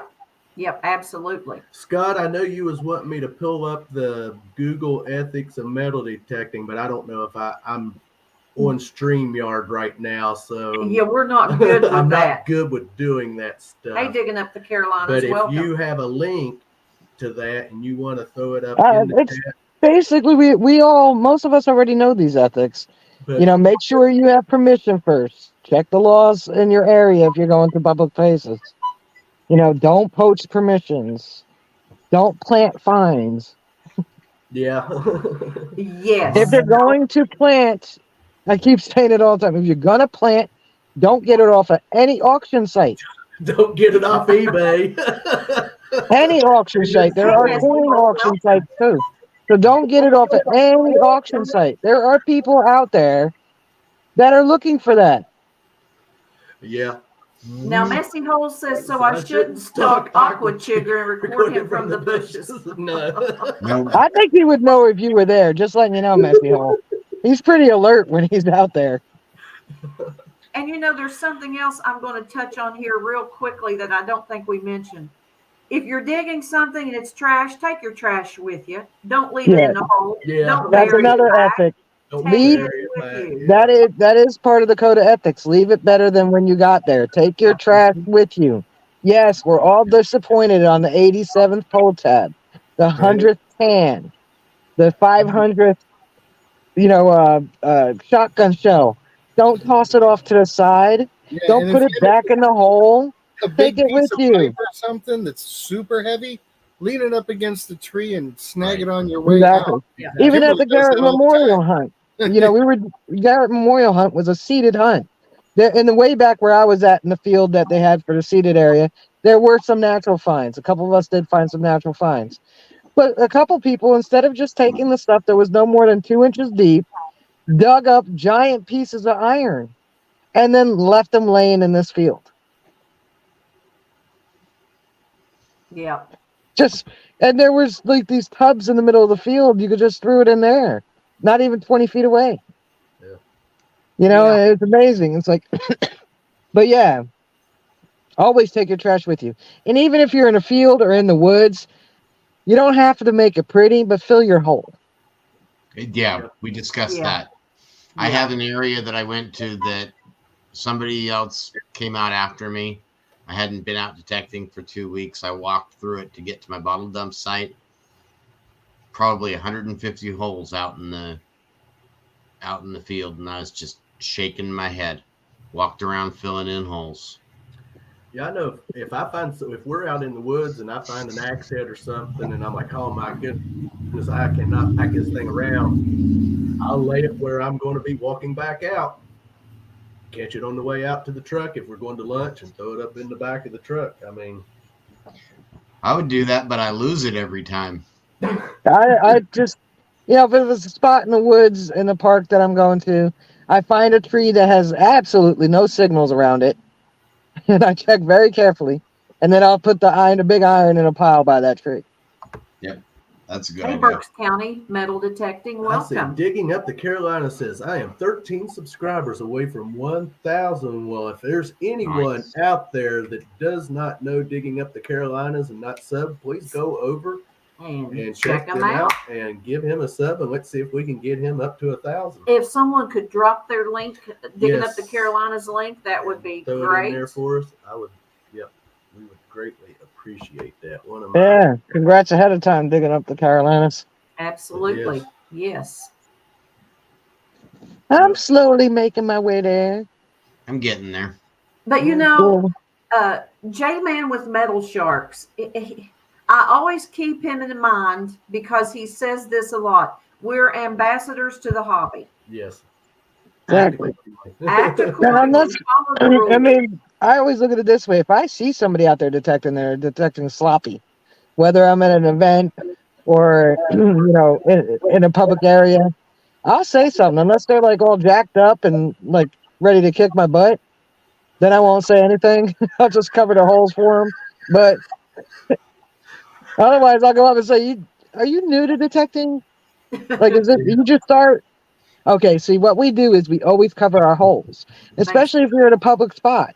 Because do you like detecting here? Well, you keep doing that, we won't be able to. Yes, J-Man is awesome. But yeah. Yep, absolutely. Because I mean, like we said earlier, if it's a public area and there's several different detectorists that's been in there, and you happen to be detecting that day, and say a ranger would go by and say, "Did you make that big hole out there and not cover it?" "No, sir, I did not. That had to be another detectorist." Well, guess what? That one individual can just ruin it blew it for through everyone. everybody, and yeah, it does. Yes. So That does happen. and it does happen. It And does boom. happen. There is always that one person out there, and I'm sure there's more than one, that ruins it for everyone. Oh yeah, there's a lot. There's a lot. You know, I mean, like I said, I've been to a lot of events. There's a lot at the events that don't cover their holes, or they Yeah. won't. They'll leave the trash. My favorite is they'll cover the hole back up and then sit that little piece of trash on top. Yeah.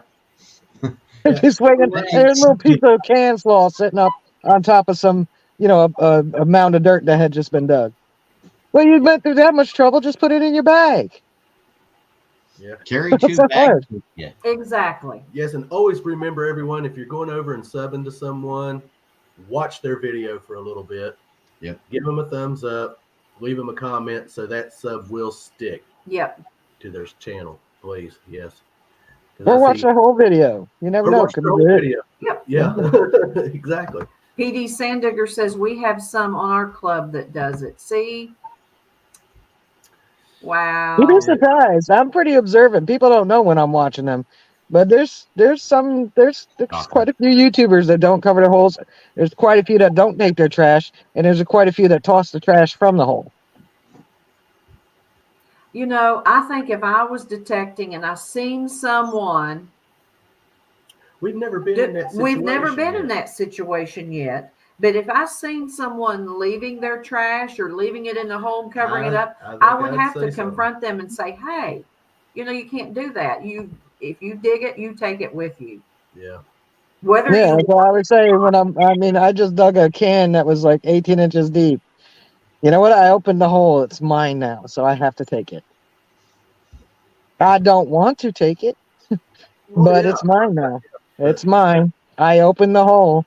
I retrieved it. It's mine. You know, if it's too heavy and you're detecting, say, with Park Rat Pat, you can just stick it in his bag when he's not looking.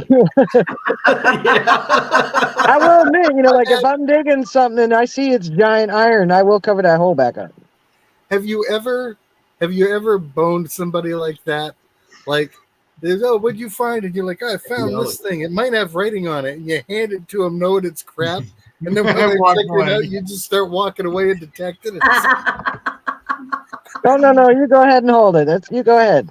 No, by the time I look up, someone who looks like Swampy up here is about Where'd they 50 go? yards away.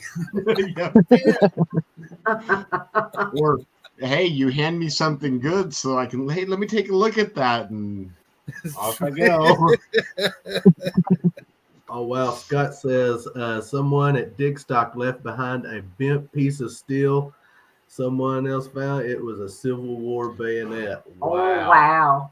Seeing Wow. what looks like garbage to one person might not Mhm. actually be garbage. That's one of the things that I've noticed. There's a lot of, particularly with my bottle hunting, there's things that I wasn't going to take out of the woods with me. And when I got them out, I was like, okay, now I know what that is. I didn't before. Digging up the Carolinas says you can tell the way Pat is smiling. He's done that. Yeah, but I've got plans.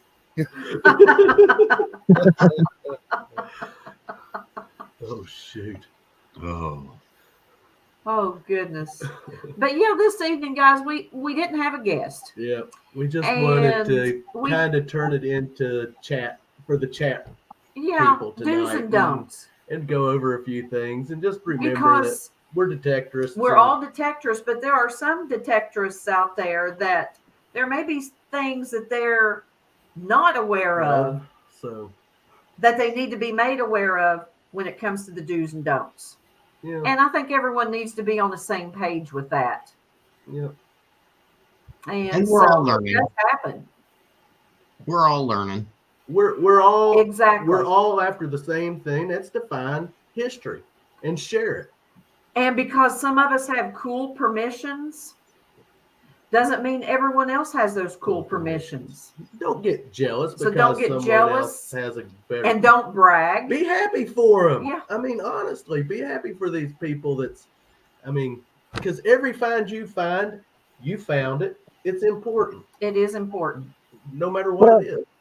When we're saying don't be a bragger, we don't mean that not to post your cool find, but Right. there's a fine line behind, oh man, check how I just found. Holy crap, I'm so excited. And look what I found and you didn't. Yeah. There's Well, two total different also- attitudes there.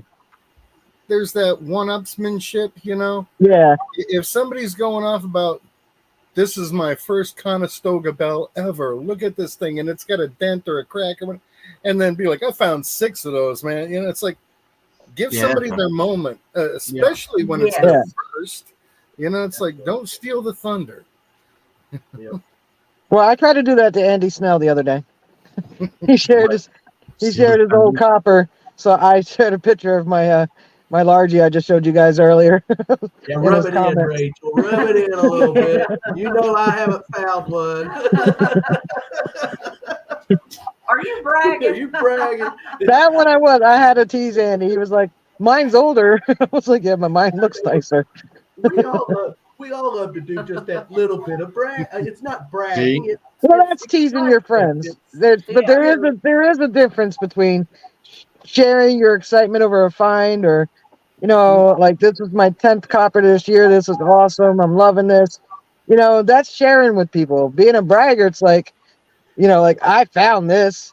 I'm that awesome. Look at this here. This is awesome. I found, you know, like, bragging.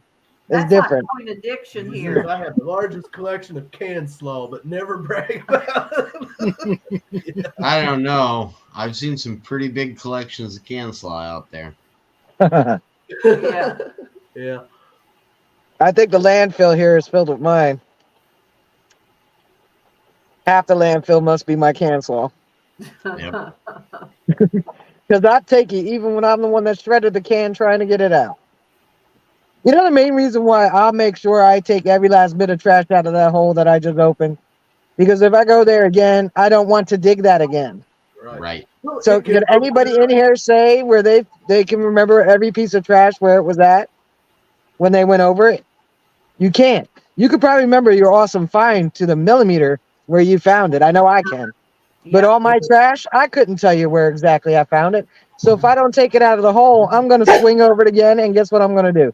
Dig it again. I don't like to work twice. So the thing that is you got to get that trash out of there because it's masking the good signals. it could be that too. But like I said, if you dig out, you know, you see can slaw in the hole and you cover it back up, then you go back there 6 months later, you're going to dig that can slaw again. Yes, Exactly. you are. So why make twice the work? Just take it with you the first time. It ain't going to hurt you. And if it's giant iron, well, you'll probably dig that hole again if you don't take it out like I don't. So, and I think I've dug the same bean pot 3 times already. It's big. I'm not taking it out. But I got a top of a wood stove out in my backyard right now. that's cool. That's big. Dug that one out a half mile out in the woods, but that was at the bottle dump, and it's like, okay, I have my wagon with me. Ugh. Yeah. And now You could probably repurpose that if it's not both broken or something. You're right, Scott. There are sometimes there are really good stuff under that tin can or pile of nails or can slaw. I have a video that come out where I found a Tootsie toy under a big iron ring, and if I hadn't have dug that iron signal, I wouldn't have found that Tootsie toy. I mean, so That's why you always check your holes too before you close them up. Messy Holt says he likes to sprinkle pull tabs around where Rebecca's detecting because it slows her down so she doesn't beat me as bad. hey, Yeah. But getting back to what Pat said, and you know, this is something that I have seen off and on with people talking about, oh, I found my very first, let's just say, Winged Liberty. And then there's someone that will come back and say, oh, I found 20 of those. Well, you know, that For all does. you out there not from West Virginia, that would be a Mercury diamond. Yep. Yeah. Yep. Mercury diamond. Yep.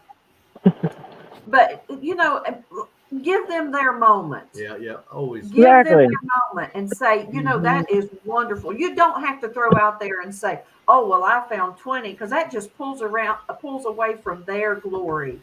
And you know how you felt when you found your very first Winged Liberty. You wanted to talk about it and say, hey, look what I found. And you if someone comes back and says, oh, I found 10, it makes you think, okay, they're saying big whoop, what a big deal. But, you know, yeah, always let them have their moment. Yeah. Hey, Yeah. I found my very first coin ever with Park Rat Pat. That thing sucked. That thing sucked, didn't it, Pat? Yeah, that was awesome. Because I'm going to tell you, even though someone might be, oh, well, I found 20 of them, but they found their first one at some point in time and they were excited about it. Right. Yeah. Just because you found maybe 20 of them now and it ain't a big deal to you anymore, someone else. That's right, Always Dawn, the remember griefer. You Yep. say that's awesome. Congrats. Yes, I Let do. them enjoy their fun. Yes. Or if you have to be as a braggart, you could tone it down by saying, aren't they fun to find? Yeah. Yeah. Yeah. That is a good way to say that. Mm-hmm. It sure is, Rachel. Aren't they fun to find? Yes. Like when I see people excited they've dug their first IHP, say I love finding IHPs. That's my No favorite coin. IHPs. Never Yeah. found an IHP. That way you're sharing your joy with them. Right. Instead of stealing Now they theirs. know I found them, but I'm not bragging. I'm just saying that they are fun. I love finding them. They're my favorite coin to find. Every place, you got to remember, every place that people detect is different. Some people, Central Florida, I don't have a lot of history here in Central Florida. It's late 1800s at the best. So it is what it is, and you're going to have different finds. Not Well, many yeah, Midwest, they're not going to find bottles dandy buttons. Right. I'm not going to find Civil War relics in Florida, in Central Florida. It's just not going to happen. Now, not But everybody you could. else I do. There is a chance, just not as high a chance as being in South Carolina or Georgia or, that area. But there is a chance because everywhere there's land, there's been man. There's always the chance, and I did find a Civil War era token on a property, and it was from New York of all places. Somebody brought it down and dropped it in a yard. That's right. So is it harder for you to find those artifacts? Yes, absolutely. Because they're not going to be plentiful where you're at, but they are there. They have to be because man has been there. Right. That's like finding silver in the middle of the woods when there's no other signal. That's because a hunter sat down at some point at a tree that's no longer there. Right. And took a rest before continuing on to, get dinner. We lost the Clarks. They'll be back. Yeah, they'll pop back in for sure. Yeah. I like finding the relics more than the silvers. Like when I get with some old brooch or something that's like a little metal bow and it's all like just copper now and mangled, but you can still tell it was pretty. It's like at some point that was silver or gold plated, whatever, to look super pretty. This was somebody's great-great-grandmother's or great-grandmother's, this thing's got a story behind it. Right. At some point, somebody liked it enough to buy it or get it as a gift. Yeah. No, I'm like you. I like relics. Coins are fun. I have fun finding them, but I prefer the relics and mostly the clothing relics, things people wore, because they're a little more personal. Yeah. How's that for a relic? What is that? Oh, a Lice comb? comb? Is that a hot comb? That's a hot comb. Yeah, it is. Wow. I found two of them actually, and I had no idea what the first one was. It wasn't complete. It was only the front end piece of it, and this one was all complete, but the handle's pretty beat up.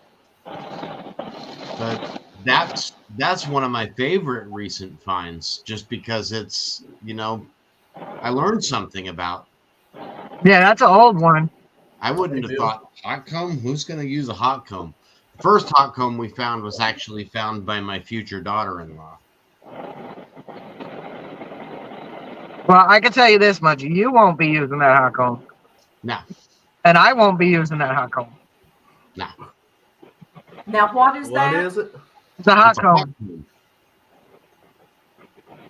You'd stick it on the cast iron or on the wood stove, let it heat up, and it's for straightening hair. Oh, okay. I had no clue. Yeah. I didn't either until I found Our it. hair, Northern European hair, is way too fine Well, to use a hot comb. ironically, the first one that I found, I didn't know what it was, and my future daughter-in-law was with me, and she's African American, so she picked it up and looked at the thing, and she goes, "That's a hot comb." It's like, okay, what's that? I thought Pat was a relic. Mary says- I feel like Mary. it sometimes. That is a relic. Now, Coin Addiction is asking, is that brass? Yes. The front piece from here to here is brass. Everything back there is steel, which is why it used to just be a coil of steel, and now it's all broken. Could you imagine grabbing that and it hot with your bare No, they hands? would wrap a cloth around it. Yeah. Now, see, Hey, Buddy Biggs. of course, welcome. as you know, our internet left. Yeah, but well, when he said hot comb, I thought, what is a hot comb? yeah, I don't think I'd ever seen. I've never anything heard like that. Really, honestly. I know what they are. I've seen them used.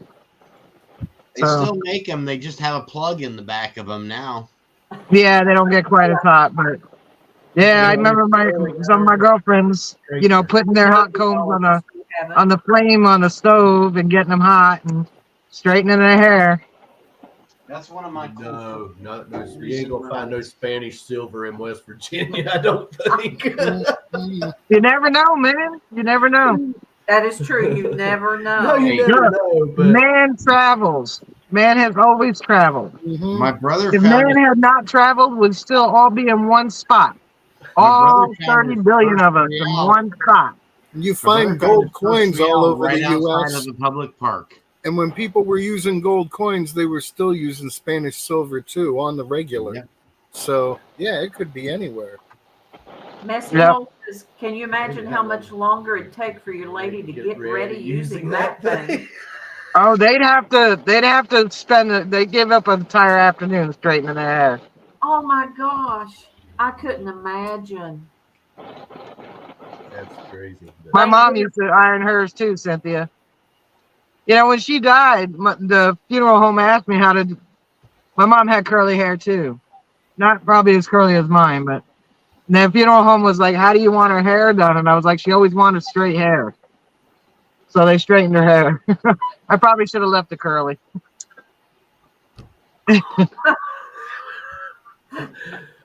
They didn't. The makeup artist did not do a good job. Oh, I thought she looked like a frog. I knew what you meant by that. Yeah. Yeah, Charlie burned all his hair off using a hot comb. Digging it back. Yeah, I used a hot comb and look what happened. Yeah, you're bald.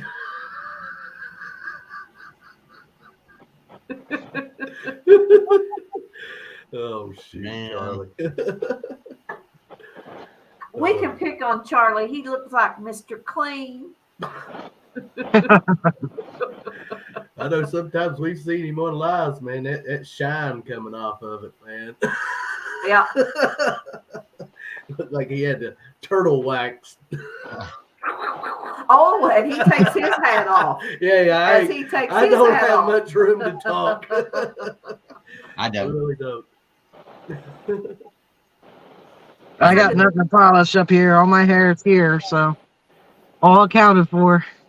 let me tell you, this And you all girl, can't You know tell what I it. mean? hey, She is about as gray as she's the I grayest I've am- ever seen her, but she's got her hair yes, appointment. I've got my hair pulled back so it covers it up, but if I put it in a part, oh, I am gray. And Oh, I'm great too. Let me think. That's your You trying skunk camouflage.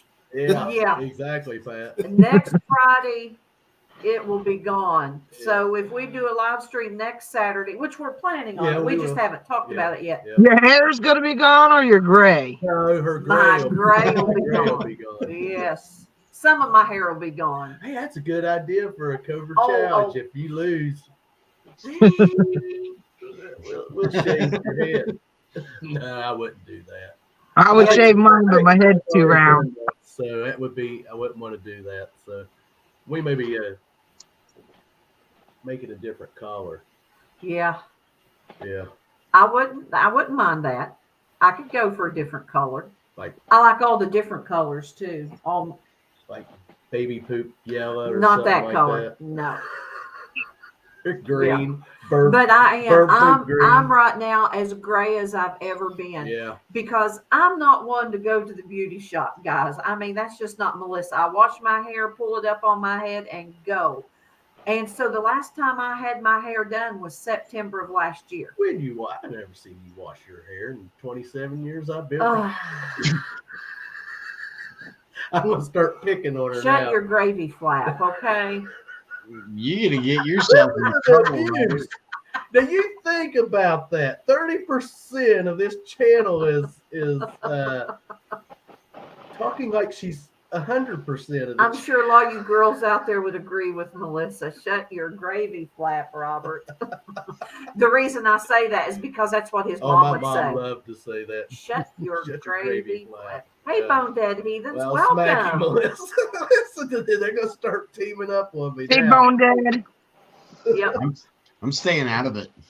Mary is saying, Melissa, it's because you live with Robert. He's turned you gray. I don't Hi, have Cynthia.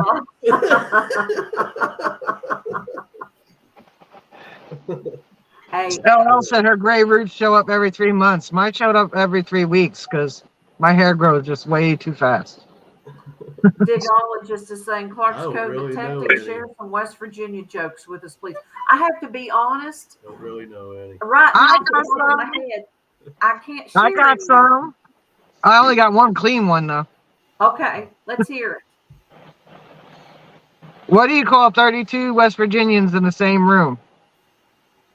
32 West Virginians in the same room. I have no clue. A full set of teeth. Yeah. I like that. But here's the other one. You know they invented the toothbrush in West Virginia. Because it's called a toothbrush. Yeah, because if they invented it anywhere else, it'd be a teeth brush. Teeth brush, yeah. I think Pat has something he wants to say. Oh no, I knew the answer to her first one, so I was holding it in. No one kisses my sister but me. Okay, messy hole. Yeah. It's important for you to brush Jeremy your teeth. says, thanks for It's the everyone only that has time you- subscribed. Special shout out to Clark's for trying to get me to 1,000. He's at 991. So 9 more to go. Just 9 more to We go. can get you there. Like I said, Okay, congrats Clover. ahead of time. Yeah. Hey, oh my god, is that a C or an AJ? I AJ. can't tell. That's AJ Crux AJ. 0421. Okay, welcome. Thanks for joining us. Hi, Grayson. Did we say hello to I Bone said hello Dead? to Bone Dead Okay. Heathens. Yes, Risha, yes. Absolutely. Okay. Just making sure. Digologist says, what is the sweat between two West Virginians called? Oh gosh. Oh, golly, I'm afraid to ask, Yeah. Digologist. What is it?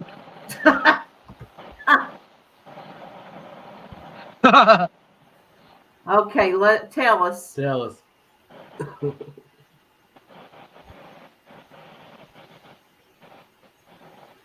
Relative humidity.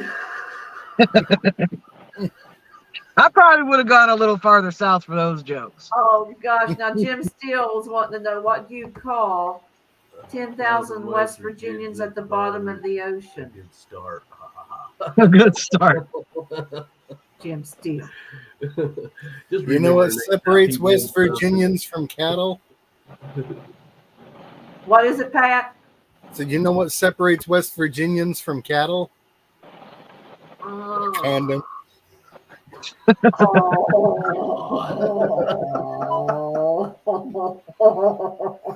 God.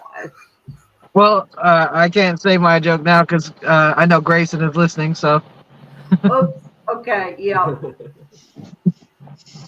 Yeah. Well, time to clean it up. Yeah. keep them clean. Well, those were the only two clean ones I knew. And I like those. Yes. Digging it back is saying, wow. I'm sure he's laughing right now. But you know what? I'm going to say something about West Virginia. You know, West Virginians, yes. Macy Holt says West Virginia is a beautiful, beautiful place, though, to change tones. It is a beautiful It state. is a beautiful place. Well, And like West you- Virginia has the longest changeover in the fall. When the leaves start turning, it takes the longest in West Virginia. And people come from all over just to drive through West Virginia in the fall because that's Yeah. how long it takes y'all's leaves to fall. And ours Yeah. don't fall. Their leaves Yours are don't. part of the public Actually, they do. They fall all year round.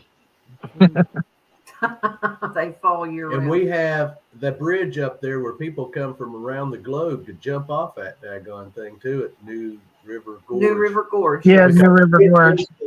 What is it? The longest I some kind of bridge. I think it's the highest suspension Expansion. bridge or something. Yeah. Is it expansion? Expansion, Is that yeah. the word? Yeah, I think it's the highest one or something. That's why people Yeah. jump off it. And they come from around the world to jump off that They most thing. certainly. Could you imagine the things that fall out of their pockets? Better be detecting underneath. Because I know that so many people have been doing it year round that now they make an event so that they all come at one time. And that was mostly for safety reasons because there have been a few splats. Yeah, unfortunately, yep, there Yeah, has. we have Squatch in West Virginia. In Yes, we fact, do, we Dick Oliver. run a Sasquatch preserve here at Clark's Cove Detecting. Frankie, we hope that you can And sometime. if you go back through my videos a couple of years back, you will find our In Yes, Search of Sasquatch Yeah. video. dig through the archives and You you'll have to find dig it. through the archives for it, but Yeah. it's there. It's in black and white. Yeah, So, yeah. Yeah. yeah. That's why the bumper's missing off the F-150 because Melissa hit Sasquatch the other night. She was leaving. Poor Sasquatch. I wish you hadn't told that, Robert. Y'all got God. y'all got the Mothman too. Yes, Yeah, we do. Mothman. Uh-huh. So Jersey got the Jersey Devil. You got the West Virginia Mothman. Yeah. Who, by the way, supposedly hangs out around the New Gorge area. And well, I have a book that's it's strange and unusual stories, and it basically like goes from state to state, and it has stories of their myths and folklore and Hey, we got Florida, strange, man. phenomenal things going on. We actually have KSC. supposed to have a couple of roads here that you can park on and put your car in neutral, and it will move uphill. We got one of those. Yeah, it's Good optical illusion. But yeah, we have that here too. We call it Gravity Hill. We got one called Ghost Hill. Then there's supposed to be a place nearby at railroad tracks that if you park your car on the tracks and put it in neutral, it'll move off the tracks. And then if you go back and look in the dust on your bumper, you'll see a little handprint. It would be creepy, wouldn't it? I'd never see it. Now, But I do take people to Crybaby Bridge and scare them. Mary says Florida has rats. Yes, it does. swamp Florida has rat. flying and cockroaches. rat. But and then we have the old prison up there, the old Moundsville prison, which is they claim to be haunted. Yeah, we've never tested it out. And though. you can go up there, and I guess you can do like a tour of that place, Uh-huh. and We've never been. Well, we have Eastern State Penitentiary, and they do little haunt things there. Do they? Nice. Yeah, I haven't been. I've been to Penhurst though. That was more fun. Robert and I have talked about going through that book and finding those areas I'd love to go and in. driving and just checking out for ourselves the things that happen, you know. Well, when you all come here, I'll take you to South Jersey to the Pine Barrens. I'll take you down there, drop you off, come back, pick you up the next morning. Oh, Rachel, we appreciate that You know, thought. I'm one of those people that, hey, Jim I'd Steele, be- really. if I was invited to, if they like, you see these things, oh, you're invited to spend the night in the most haunted I would place, do it. I'd do it. I'd do it. I do it too. Bring Yep, it I on. would. I would. I'd have no problem Uh-uh. staying in a haunted house. And I know when we went up to, that's in Marietta and the Lafayette, It's our old And it's an riverboat old hotel we riverboat, like to stay and it's at. supposed to be haunted.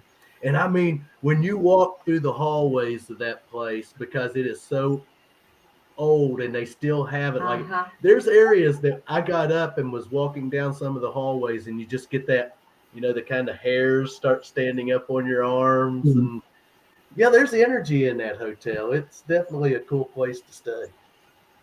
They For had sure. the first time we went there downstairs in their basement, they had tours that were like Yeah, ghost tours or something. yeah, that was fun. I don't really recall feeling anything. Now, see, I did. Robert said he did, but now I didn't pick up on anything really. Well, it ghost could be floating right in front of you. You wouldn't see it. You know that's the truth. I'm going to keep my gravy flap shut, folks. It'd be best. Okay, you'd be all right. Yeah, I ain't afraid of no ghosts, says Cynthia. Yeah, you gonna call. Exactly. But yeah, guys, it is 10 o'clock. What'd she say? And- The only thing Michigan has is the most I'd Oh. say we have you beat, Mary. Mary. Let me tell you, they expect your cars To be to roadworthy. pass inspection. Yeah. But look at the roads we have to drive on. Roads don't pass Yeah. car inspection. Yes, the roads are horrible. And I during, love it when they get out in the middle of that's winter what I was getting ready to and say. start patching holes. Yeah. Putting the Do they hot, do it the same way there as they do here in New Jersey? It's not even road construction people. It's like the trashmen or something. Like they come out and take a little bit of wet asphalt, put it in the hole, and walk away. The cars driving over it are supposed to flatten it. that's what I was getting ready to say. I have seen them take shovels, And just pound And it pound down. it down. Flatten it down. and as you drive over it, there's just little pieces going everywhere, and you have it stuck to the side of your vehicle. Hmm. Mhm. Virginia's one. Yep. It is, Cynthia. It is. We have some of the worst. New roads. Jersey got some bad streets, bad roads too. Yeah. Their It's favorite- almost like you can go from as soon as you cross the line from Kentucky to West Virginia, You can the tell the road difference. changes. You can tell the difference. Kentucky roads, are in pretty our opinion, are in good are shape. in good shape compared to ours. You can tell where I live where the county line is north, going up towards Orlando. If you're in Osceola County where I live and you're driving up towards Orlando, you hit Orange County and all of a sudden the roads get nice. Instead of being 2 lanes, you got 3 lanes. There's no potholes. It's like, what the heck? We're not even changing states and it's different. Well, see, Route 60. What did they used to call it? It used to just be a buffalo trail. Mm-hmm. It And was then, the Mary Ingalls. They called it something before they called it Route 60. Is that Mary Ingalls Wilder? Maybe something, but then it was basically a buffalo trail, and Yeah. wagons followed it, and then I used to turned know my into- history, but as yeah. I age, it tends to kind Hey, of Florida Rob, Thunder Digging with Rob. for Welcome. Hey, Rob. Good to see you. What's up, Rob? Hi, Rob. So, and I mean, Route 60 runs. Oh my goodness, I don't know how far, actually. Oh, I don't know I'm either, gonna to be start honest. in on Conversation a that, topic that I'm not. yeah, I should be, but I'm not familiar with. Yeah. I remember studying it in school, but you're talking ancient history there. Rob, we brought you up a while ago when we were talking about do's and don'ts of metal detecting. And we was 'Cause discussing, You had the issue with the 811. yeah, digging on the curb strips and where lines and stuff are buried. So, yep. So we were talking about you. In a good way. Rob's saying he is on the phone. Hi to all. We understand. Yeah, we understand.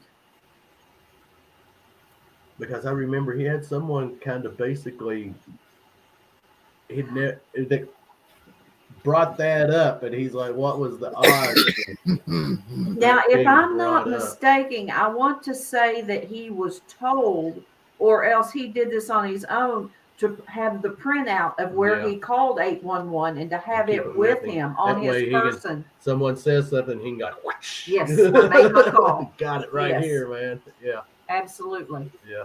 See you, Cynthia. Thanks for joining Later, us. Cynthia. Yeah, it's after 10 o'clock. It's after We're 10. not going to hang up in here too much longer.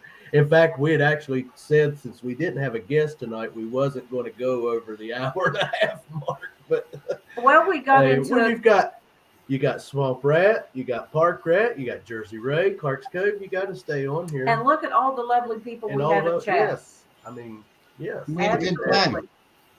40 people 40 with us people right still now in at 10:06. 10:06, Absolutely. still hanging That in is there. outstanding. Jesus, people, don't you have something to do on a Saturday night? Really? Come on, guys. You want to sit here and look at our ugly mugs? Best game in town. It's a switch up from the normal routine. So yeah, we got some people. At least you're not out on the road. You're sitting at home in your favorite chair and having a beverage of Not everybody. except for Rachel. She is in her car. Yeah. In the rain. Yeah, Hey, we've but been you got the seeing a lot convenience of store right there. I've been seeing the lightning. I think it was lightning, or it was just headlights. No, that's lightning. later. Keep digging. Yeah, there was See, you keep digging. somewhere around. You've been in that car a lot here lately, haven't you? Yeah. Too much. Enjoy it while you can. It's going. No, I just drove to Texas and back. It's going to be in the 30s here again tonight. And Yeah. It's only supposed to be 58 tomorrow. We're going to get up and we had some rain last night, and then it's going to be cool. So we're going to get up and hit the curb strips again tomorrow because signals ought to be really good weather. 58 degrees, and after a little bit of rain, stuff should be really popping really good. So Yeah. Well, I'm not detecting tomorrow. I gotta be at the Playhouse for the matinee to help with the stagehanding on that. And, I left my shovel in Victoria's car, so. Digologist is asking, are you on a road trip, Rachel? No, not this time. I'm driving home from a party. I thought you're supposed to call a cab after stuff like that. Well, I didn't imbibe, so. But no, I got home yesterday morning. Yeah. Here, Rob, let me throw you the link real quick. Rob is going to come up and explain the 811 situation Absolutely. with us. You go right ahead, brother. Come on up. Right there. Should be. Yeah. I'm going to make it easy for him. I'm going to bow out because I have been sitting here for an hour. So. Okay, Rachel. Rachel, we appreciate it. Before I see the whole police department here. What's that crazy woman doing in the car with her lights on in her car? Yeah. Talking to herself. No one's there. You know, every time it times out, I got to open my door. So they're probably, she keeps opening her door. What is she doing? Crazy. We appreciate you joining us. I will be back. I mean, I will be streaming this Wednesday night. Everything will be back to normal. We missed you. Yeah, we'll see you Wednesday. Yep. All right. You guys have a great night. Sorry, Rob. It wasn't because you were coming up. I'm leaving. Just let you know that. I didn't want you to think it was you. It was. I mean, you know. No, I'm like, love you, Rob. I'm not that sensitive. Okay, we'll see you Wednesday. Good night. Night, Swampy. Night, Park Rat. Pat, you still have to send me your address, Pat. I could do that. Yeah. All right. Right? Peace. Later, Rachel.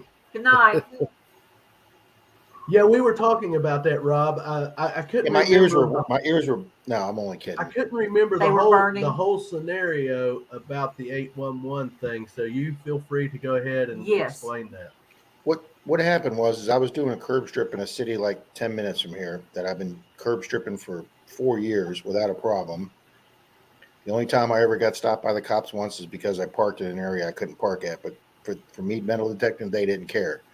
Well, what happened was I was doing a lady's house. I'd had the permission next door, finished it up, and I started doing the curb strips down the street. And this lady came out and she said, "Excuse me, what do you?" She said, "Are you with the city?" And I said, "No, I'm," because I had a bright orange shirt on like the city workers wear. And I Right. said, "No, ma'am, I'm metal detecting as a hobby." And she goes, "Oh," she goes, "What are you looking for?" And I said, "Like an old coin or a toy car or something." I said, and she says, "Well, that's my yard." And I said, "No, ma'am, this is actually the city and county easement where that we're allowed to detect." And I said, "But don't worry, I'll put each plug back and hold back the way it was." And she said, "Oh, thank you very much." That's all. That's all the conversation we had. Very pleasant. And then apparently she went inside and called her adult son. And I found this out weeks later. Little did I know that apparently a year or two ago she'd had her house broken into. I have to give her that in her defense. So apparently she called and told her older son there was a guy digging by her front yard, and he called the police department. So literally 3 or 4 minutes later, I've got my back to the road, and I feel this vehicle pull up, and he goes, "Hey, how you doing?" And I turned around, and it was a police supervisor in an unmarked SUV. And I said, "I'm metal detecting the curb strip." And he goes, "Oh, I thought you were somebody new. That's why I introduced myself that way." And he pulled into her driveway, and then right after he pulled in the driveway, 2 more cruisers showed up with 3 officers in it, and I had 4 officers out with me. And this guy was a major, second in command of the little department. And he started talking to her at the front door, and I just went and sat on the wall of the guy's house that gave you permission. So after talking to her for about 10 to 15 minutes, he comes out and he says, "You got permission here?" And I said, "No, I'm doing the curb strip." I said, "I can do the easement by law." And he goes, "Okay." So he goes back to the house, and he comes back to me, and he sits in his car, and I could see him going through the county ordinance book.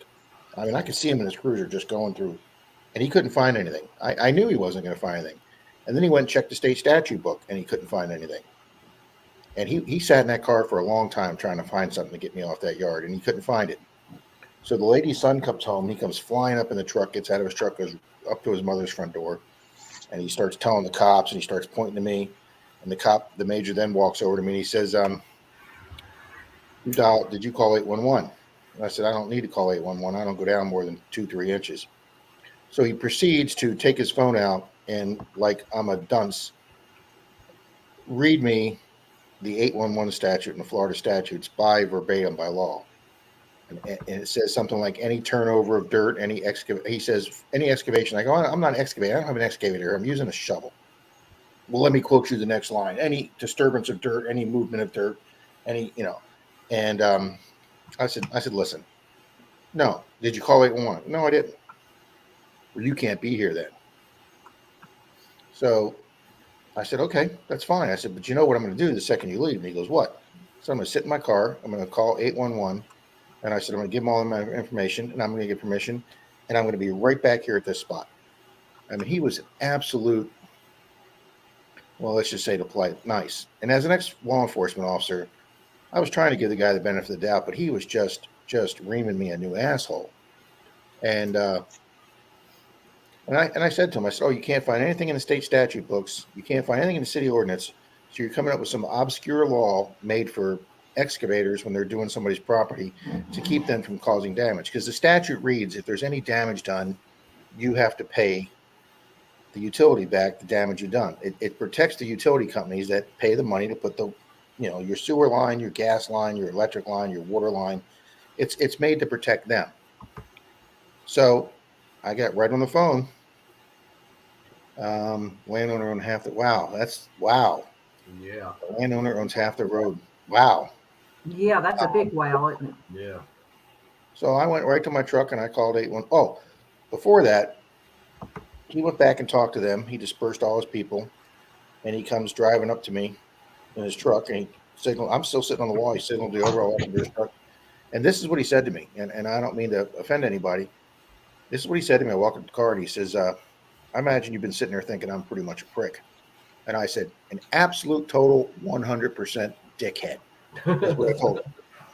And this guy was a major, and he says, "Well, I had to come on strong because the lady's son came home, and I couldn't find anything you were doing wrong. And the lady's son came home, and he works for an excavation company, and he knows there's an 8-1 law because he has to follow it when he excavates.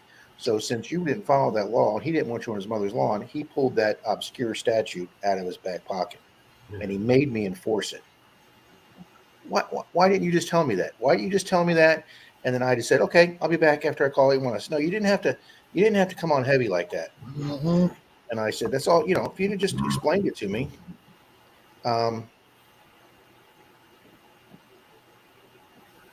Absolutely, Deej. It's still maintained by the homeowners, which is why I don't do nice curb strips. If they have fauna there, or they have little hedges, or they have the brand new nice Floratam thick lawn, I'm not doing it.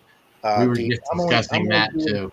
I'm only doing the ones that are dirt, Deej, okay? That the people go, "Oh, that's not my ground. I'm not going to pay attention to it." Right. Okay? Yeah, the Those- curb strips where you got to pick up the soda bottles first. Absolutely. Yeah, Yeah. exactly, Pat. And Pat, those are the people that seem Yeah. to get pissed off that you're there, even though they're not taking care of their own easement. Yes, It's like I we just picked up discussed that 20 earlier. pickup Yes. packages here. It's come on. And I'm sorry, Deej, but yeah, I went back. I called 811, gave them the address, told them what I was doing. You have to give your name, your address, your phone number, your email, and then 24 hours later, I got a list of all the companies from 811. And then 24 hours after that, I got a printout. I got an email saying you're clear to do. None of the 5 companies have.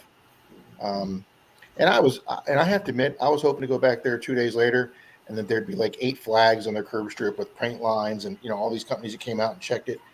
They do it all electronically. They just get on a computer, they check their screen, and it says, "Nope, we have no wires there." And I just got a printout that says none of these companies have any affected lines where you're at. And I printed it out and I put it in my truck, and I went back there and I finished the curb strip. She didn't come out, her son didn't come out. And I wound up getting, while I was doing it, a lady came home in the house across the street that I've been door knocking on for 2 years and haven't been able to find her home. And because I was there late afternoon, came home from work, and I started talking to her. And then she was super nice. And then she's the one that told me that the lady's house got broken into a year or 2 before, so her son was very protective of her, which then made a lot of sense. Okay, but by talking to this lady, she was like, "Oh yeah, sure, you can do my yard. It's great." She says, "This used to be the mayor's house back in the 1930s. The mayor lived here."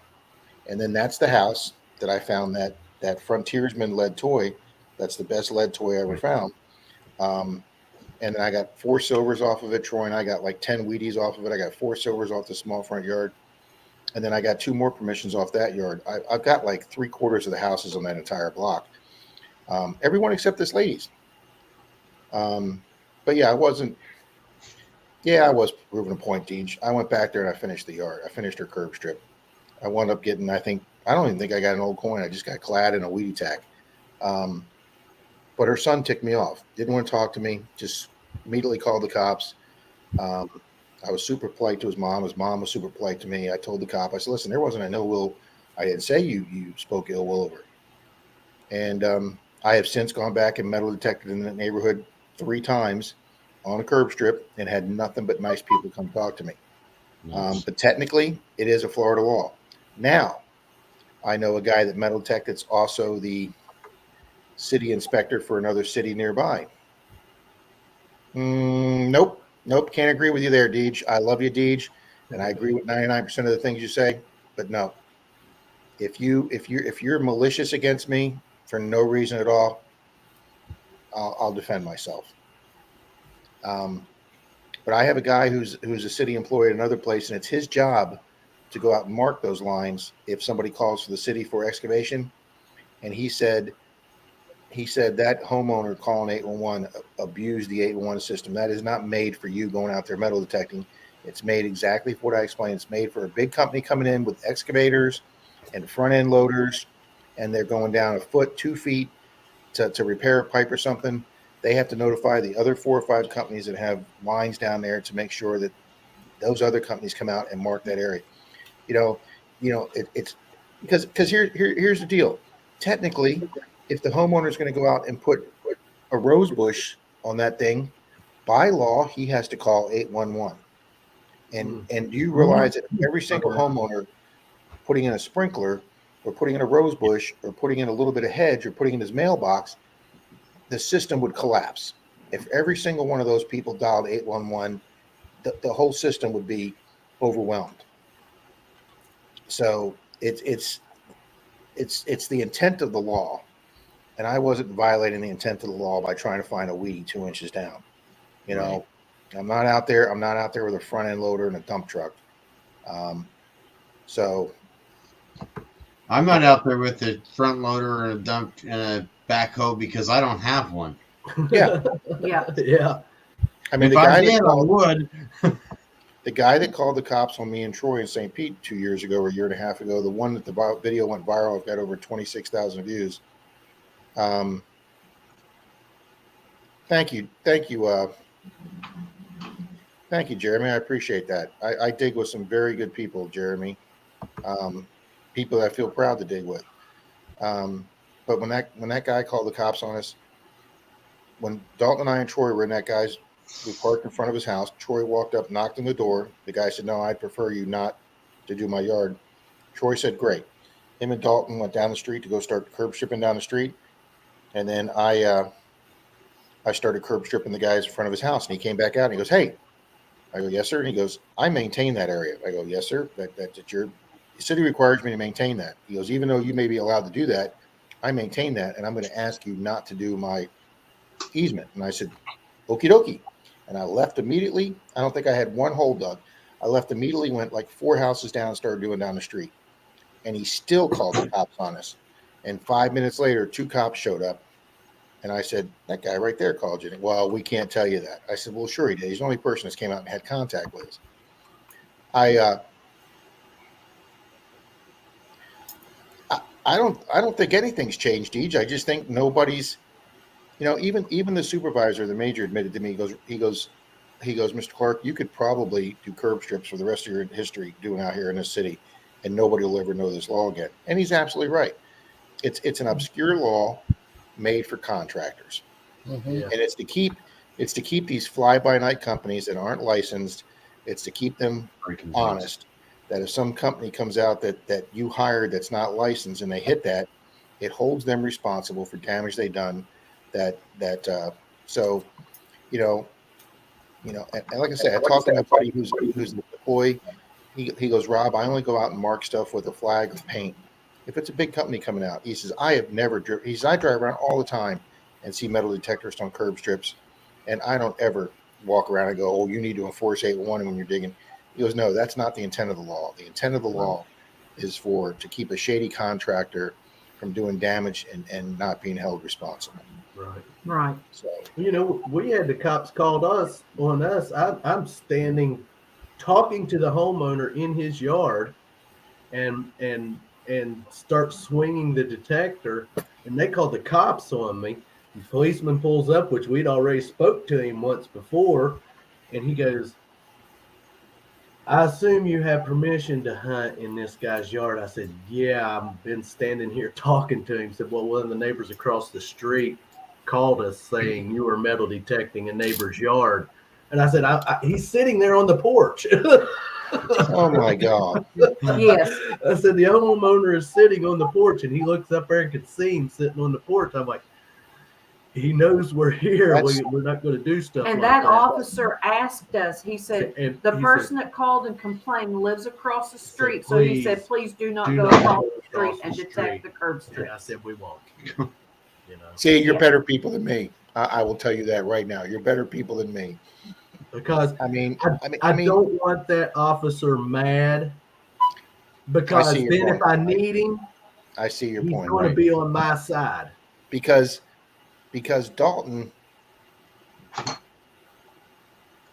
Hey, Marty. when Troy and I went back to that street, or no, that was the same street that Troy found that was the same street that Troy found the 2 SLQ I'm stuck taking off, together on the guys. curb strip. See you, Swampy. And, Have a good and night. that guy called the cops on us. So Dalton said, I need to get back to the street with you guys. So when Dalton came back with us, he's like, I got to go back there. And then so the third time we went back to that street, we went to a different block. Nobody bothered us, and there was nothing exciting going on. But I mean, I've curb stripped for 5 years now. 1, 2, 3. Yeah, I've only had 3 people call in all the hundreds and hundreds of times I do it. Like Deej said, Deej came down and we did a suburb of an old town outside Orlando. There's a little town outside of Orlando that's very, very old near Disney World. And we had nothing but super nice people. Yeah, Digologist, you're absolutely correct. You know, people, they're due. He's right. People think we're out there digging up gold coins everywhere we go. They have no idea that it's Wheaties and bottle caps and clad and power pole, you know, pieces of copper they throw off to the side. Yep. Yeah. When Jeremy came down here last Christmas, the guy came out and Troy explained to him very, very politely that we could do, and the guy didn't like it, and he said, "I'm going to call the cops." And we said, "Okay," because we've already talked to him, and he never did. And then Troy got us permission down the street, and we talked to that guy, and Leave it to Mary. Yes, Mary, it's that breathtaking. Mary, I guarantee if I did that, there'd be a lot more people calling the cops for indecency. I'm telling you. It's hard to scream during a dry heave. Oh my God. Yeah. But yeah, only 3 times in 5 years with all the hundreds. You know, I've had a couple nasty people, but only the 3 of them. And like I say, the one guy threatened Jeremy, and like I say, Troy got us permission to cross the street, and I was talking to the lady, and she says, "You know, it really surprises me. I saw him out there talking to you." She says, he's like a violin player for like the local, you know, for the Florida Orchestra, and which is a very well respected orchestra. And so you were to think somebody that's, you know, a little more community orientated wouldn't be as narrow minded as that, but he was. But and then when I'm in Missouri, you know, my sister lives in a suburb of Kansas City. I don't mind telling this because I know everybody's not going to be driving to Warrensburg, Missouri, but Warrensburg is a town about 45 minutes from her. Every house and every street is old. Every street has 8 to 12 foot curb strips. I've only done 2 streets in that town. There's 30, 40, 50 streets left to go. And every year I go to my sister's, I drive right to Warrensburg and I start doing, that's where I got the 1860s Springfield trigger guard across from the courthouse. Shane and I have pulled Wheaties off curb strips out of yards. I've gotten silver. This place has been a boon for me in Warrensburg. And people are so nice when you're doing the curb strip. They come out and they offer you bottles of water. And the first thing you start to tell them, hey, folks, this is public. Oh, we know that. Have absolutely no problem. You need a water? You need something to drink? Oh, and when you're done, come on and do the yard. The Midwest people were just so polite, it wasn't even funny. I think the entire week Shane and I were up there, we got 1 no. Wow. Iron Antler Adventure says, I'm driving there right now, Yeah, Rob. But yes, we were talking about the do's and don'ts of metal detecting and had a good thorough discussion on that. And I remembered Robert and I were both talking about that, the 811 situation, and we tried to piece it together the best that our memory allowed us. So I'm so glad you come up and explained that, because I think I made mention. I said, I think he printed off and carried that. They actually emailed me the paperwork, and they said, please have this with you, and they give you 30 days. You know, I had the paper printed. I had it in the car with me. They give you 30 days to do that area, and like I say, so I mean, I went back and I finished her curb strip. I didn't find anything. So I mean, I didn't go there and dig 1,000 holes. I just dug the regular signals I had, and then the lady came home across the street, and I went and talked to her, and it worked out on great permissions. And then the lady that lives next to her is the 26th house in the corner that I got my one and only vintage bugle mouthpiece. And then her son's in the Boy Scouts, and he asked if he could keep that because So am I wrong to offer the landscapers, the landowners, any jewelry fund? Jim, that's between you and the homeowners. Yep. Literally 99% of the people I detect, and maybe you guys have had the same experience, they don't really care. They think it's great. They're interested in your hobby. Like I say, I had that one DH that made me pay for my 2-cent piece. What do you think that's worth? I said, well, let me look it up here on my phone. Talking about that, yep. And I said, an average one's worth about $20. And then literally he said, well, for $20, you can take it home with you. And I was like, geez. And I'm like, but I'm not leaving out here with probably the only 2-cent piece I will ever find. So I went to my truck and I got $20 and I handed it to him. I mean, he wasn't a bad guy. I kept hunting that day. I wound up finding an Indian on his property. I wound up finding an old axe head, a bunch of Wheaties. But that 2-cent piece, I never in my life imagined I'd ever find a 2-cent piece. Pat, it was a house right across the street from the big lot in Tarpon. We did the full block, city block. Mm-hmm. It was a house, catty corner right across the street. All Yeah, right. Pat came down with the motorhome and hunted that full city block with Dalton, Troy, and I, and TJ, Howard from Epic Adventures. That's we had a whole. That's the same block where I think I stayed late with Dalton and The last night that we could do it. yeah, with and Yep. Dr. Pepper dude, and we got the permission down the street and did that in the dark and just left everything for the owners because they had the whole back patio way completely dug out between the front part of their house and the back part or something. And I wound up talking to those people. I was doing a street tour out in front of their house, and the guy and I were talking. And with the guy standing there, I got a great signal, and I wound up taking it out, and I handed it to the guy. And I go, hey, Papa. I go, do you know what this is? And the guy goes, no. I go, this is a centerpiece to a Ford Model T hubcap. This is your centerpiece. It goes over like the grease fitting. And the guy goes, how do you know things like that? I go, because you see other people dig them up on YouTube, and then you start doing your research. I said, the first harmonica reed I found, I threw that into my garbage bag. I didn't know what one of those was until I started seeing people find them. I didn't know what an accordion reed. I didn't know what an accordion reed was. And as Pat, I'd never found. I found my first valve stem with him, and he told me what it was. You gotta, that's kind of the fun thing. Now you've been in this thing for a few years, and then you take somebody out new detecting, and they find something. They walk over and they go, "What is this?" And you're like, "Oh, holy crap! You know what that is?" Yeah, and it's exciting. It's exciting telling a new person how. Mhm. Yes, When we did that day with the Groney boys, Pat, and they brought their cousin with them, who was very new. He found his first harmonica reed that day. He found his first toy car that day. Yeah.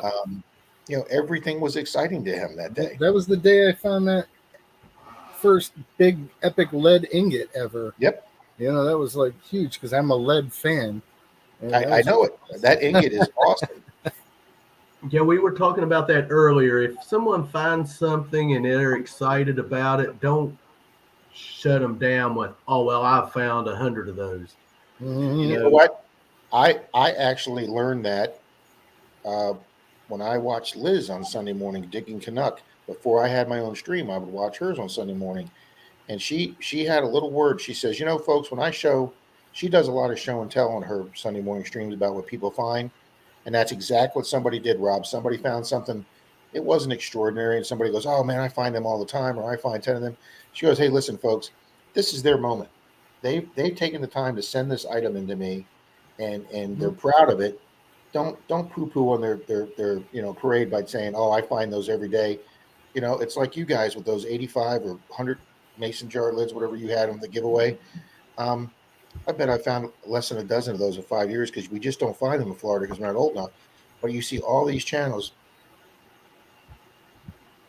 Dennis, I got 2 of them. They're still sitting in my garage. Dennis, you gave me 2 because you were going to throw them. You had them in your scrap bucket. And by the 2 that you got, Dennis, it gives me a set of 4 now.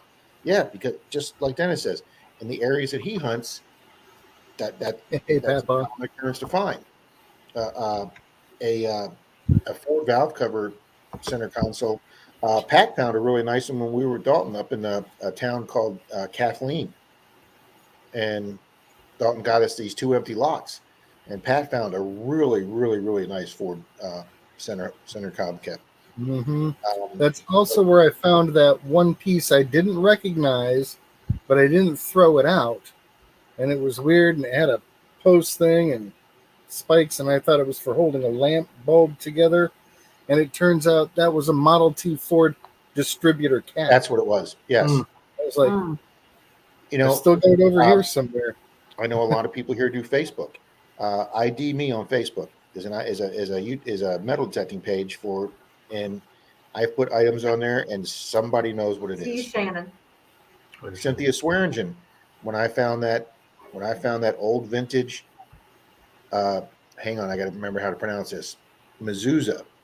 And what a mezuzah is, it's a Jewish scroll holder. It was like a silver plated thing about this long, and one end screwed off, and you rolled up a Jewish prayer or a Jewish saying, and you put it in there, and it's hung over your doorway.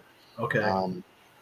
I found this thing, and my neighbor Bob had to heat it up to where we finally got the threads off, and I was hoping there'd be an old scroll in there. Nothing. It was just dirt. But I mean, you know, I had this thing, and Cynthia Swearingen was the first one that said, I think that's a Jewish mezuzah. And my sister used to be married to a Jewish guy whose dad's like a part-time rabbi. And I called him up and I said, hey, can I send you a picture of this? He didn't have that picture 2 seconds. Mezuzah. And I was like, oh, there you go. A rabbi just told me what it is. So but, that's what's great about this community. Somebody will know what it is, or ID Me will know what it is. But like you say, you guys find a ton of them. You turn them into a lamp.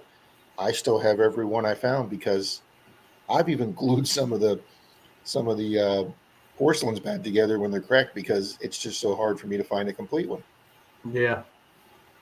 Yeah, the ones we find broke, we're just like, yeah, just toss it and we get got another. a bunch of broken ones, but we toss a lot of them. And then I get a lot of comments, and I don't know if people are saying it to be smart or whatever, but I get a comment, you know, a lot of times saying, man, your Wheaties are so clean, or your Indians are so clean, or your buffaloes are so clean. And I don't know if people are secretly saying that's way too clean to come out of the ground. But Pat will tell you, we have sand soil here that's one step above beet soil, and the water goes right through it, so the coins stay dry, and they don't get corroded. They don't get chemicals in them. You can have a Teens Wheatie come out of here, and you can read the date without any problem whatsoever. And now V nickels that don't treat too good. A lot of V nickels come out nasty. Some Indians and some Wheaties. If you get a baseball field or something that was heavily fertilized and had a lot of chemicals put down it, our Wheaties will look just as bad as anybody else. But it's not like up north where stuff's been sitting in frozen in snow ground and water for 6-8 months out of the year, and that water just starts deteriorating that coin.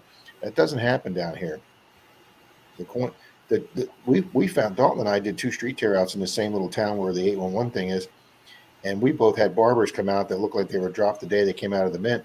They were that beautiful because they've been sitting under those red bricks on lime rock that never seen a drop of water, and they came out looking like the day they were dropped. Wow. But yeah. But now, getting back to the sand, you know, the beach sand, because you have the salt water, has more erosive stuff in it than if you're up in someone's yard where their yard is just sand, where there's no salt water. Yes, I know that your finds, because we have dug finds in sandy soil that come out just awesome shape because there's nothing, no dirt, no clay, anything like that. And a lot I mean, of go stuff back and look at all the coins that Charlie took out of the wet sand the day after that hurricane hit around his area about 2-3 years ago. And him and Dave went out there and they pulled out like 17 silvers, including some walkers. And now they weren't corroded, but they were stained. Some of them were purple, some of them were stained black. I mean, you could tell they've been sitting down there 40, 50 years. Now, if you get a Spanish silver that's been sitting in our salty sand or water for 300-400 years, you literally have to break the black crust off of it. It's actually almost got like if you put something in a deep fryer and it's got your fried crust on it. It's the same thing with those coins. It gets that, you literally can snap it, and the coins underneath of it.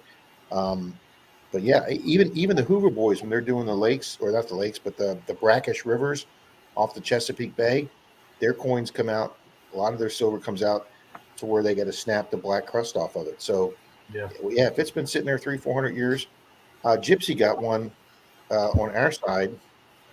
We've only had 1 or 2 shipwrecks here on the Gulf side, but she was down about 20, 30 miles south of Clearwater Beach, and she got a little black like corner of a coin, and they wound up cleaning it up, and it was a little piece of silver. And yeah, she had to break the crust off of it. If you look at who's the guy that was at Florida Hunt 8 that's got his own channel with the Jimmy Crossbones. I was going to say with the Crossbones thing, Jimmy Crossbones. You go on his channel, look at the silver he finds over there on Daytona Beach and the treasure beaches over there. He's got to snap the black crust off those silvers. Yeah, I know. I watch a lot of channels that find silver in the beaches, and it's like, man, you wouldn't even know it's a silver. No. You think it looks like, you think it's like a black metallic rock. And we dig silvers up here, and man, you clear the dirt away, and they're as shiny as they can be. And but that salt water and stuff does. But yet, you look at anytime you see people dig a gold coin, that gold comes out as beautiful as the day it went in there. That's gold is just so unique. I mean, and by the way, I'll give a little tease here today. I got my first gold ring of the year last night. Good deal. Yeah, first one of 2023. Wow. So you'll probably see it in a few weeks in the video, but it's I've gotten a few plated, I've gotten a few parts of like part of the ring's gold, but this was just the first plain. And so I caught up a little bit to Team Lynch BMD. Shoulder deep in a Sandy Creek, nice. Yeah. Wow. Yeah, there's a lot going on here. A lot of people, Pat knows, but there's a lot of people here on YouTube knows what's going on. We've been Denise's dad's not been doing well between that and me not having a car and the big car accident I was in that hasn't settled yet. I've only detected like 2-3 times since February. So most of the stuff I'm putting on Monday Digs is still stuff from last fall, October, November, December. It was finally good to get out for a couple hours last night. Denise said I could use the car last night after she went to bed. And I went down to the beach. But videos in file. A lot of people probably watching videos still with me with a beard. For me. Yeah, they'll know how the age of my video is, because as soon as they see my truck, they're gonna be like, "Oh, Rob hasn't had his truck for 3 months," so you'll know that video is at least that old. Yeah. How you doing? They will not sell me the truck backpack because they can make more money parting it out as parts. Thank you for coming, Outhouse Otis. Yeah, we're going to be getting ready to shut it down here in a little bit. We've been going almost 3 hours this evening. When we had talked, we was only going maybe do an hour and a half. So, we had some good discussions this evening. Discussions on do's and don'ts and etiquette and a little bit of everything we've talked Hi, Miss about. Risha. NorCal, I have no life. None of us do NorCal. That's why we're here. Yeah, I was on Clearwater Beach, Mona, last night. It was 74 on Clearwater Beach. It was absolutely perfect. Wow. It's going to be that is a perfect temperature, isn't it? It's going to be 38 here. Yeah, it's going to be in the 30s here tonight. We have our heat on. Yeah. We have our air on. Yeah. I'm sitting in front of a fan. It's like, now, yesterday was awesome. It was beautiful weather. 80 degrees yesterday. I had on a tank top yesterday. And then so today it's it's cold. Ain't freezing, but it's cold. But we're going to go detecting in the morning. Get up, and it's going to be 58 tomorrow. We had a little bit of rain, and I think the soil and everything's going to be good conditions. Yep. So we're going to Pat will tell you you'll get different signals after the rain. Oh yeah. In hunting. Yeah, it's good stuff. And get back where we left off last Sunday. Yes. And I'm going to knock on that next door. Thanks, Dennis. See ya. I knocked on one door and no one answered. But then we were doing curb strips, and I seen the boy come out on his bicycle, and I said, "I knocked on your door." Well, I didn't even hear you. And hey, I basically said, "Do you care if I metal detect your front yard?" He's like, "Go for it. Go for it and have fun." Yeah, I was up the street on a curb strip. And then I'm like, "Melissa, I wasn't having no luck. Come on down here. I got this permission. So yeah. Yeah. So I'm going to go to the next door, I think, tomorrow and knock on it and see what they say. Yep. I mean, most they can say is no. Right. Yeah. It's a good feeling if you get into the whole door knocking thing and you get to a point like I've had it happen a couple of times where it's like, I've had most of this block except 2 houses. You know? Yes. Yeah. Right. Yeah. That's killer. Yeah. So And I this didn't make any area, enemies, you know. the area we're in, and the area we're it's in not is well kept, it's kind of a little run down, but it's old. yeah. Yeah. So that makes it a little easier when you see that their yard's not very well kept up, and yeah. Yeah, it does make it a But when little you see easier. the nice yards, you might as well just Yeah. not even think about it. Yeah. But yeah, it's 10:46 and we've been on here almost 3 That's what I hours. said. We've been on here for Yeah. 2 hours and 45 minutes. Wow. And Yeah. we've had a great crowd. We've had a tonight. great crowd, talked about some Absolutely. important subjects Well, you know, in case someone out there that's new is that not doesn't familiar, know. and just Yeah. with some of the do's and don'ts. Because we're always learning. Always just kind of use your best judgment. If you're not completely sure, never be afraid to ask someone in the community, any of us. We're all anxious and ready to answer your questions if we Yep. can. And if we can't, we'll steer you to someone. Well, you might want to ask this person. I've seen them do this. Go over and talk to them. They'll Yeah. never Thank be you, Mona.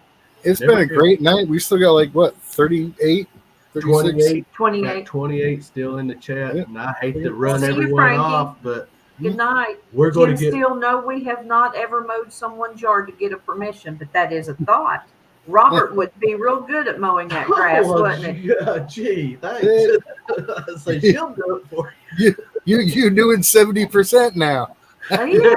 Uh-huh. Yeah.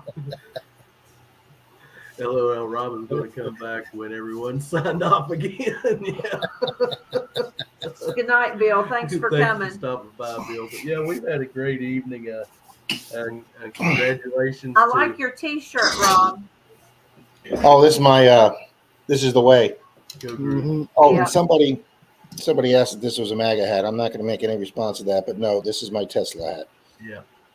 Yeah, I saw that earlier. I Yeah. wouldn't since I don't do politics, I wouldn't Yeah.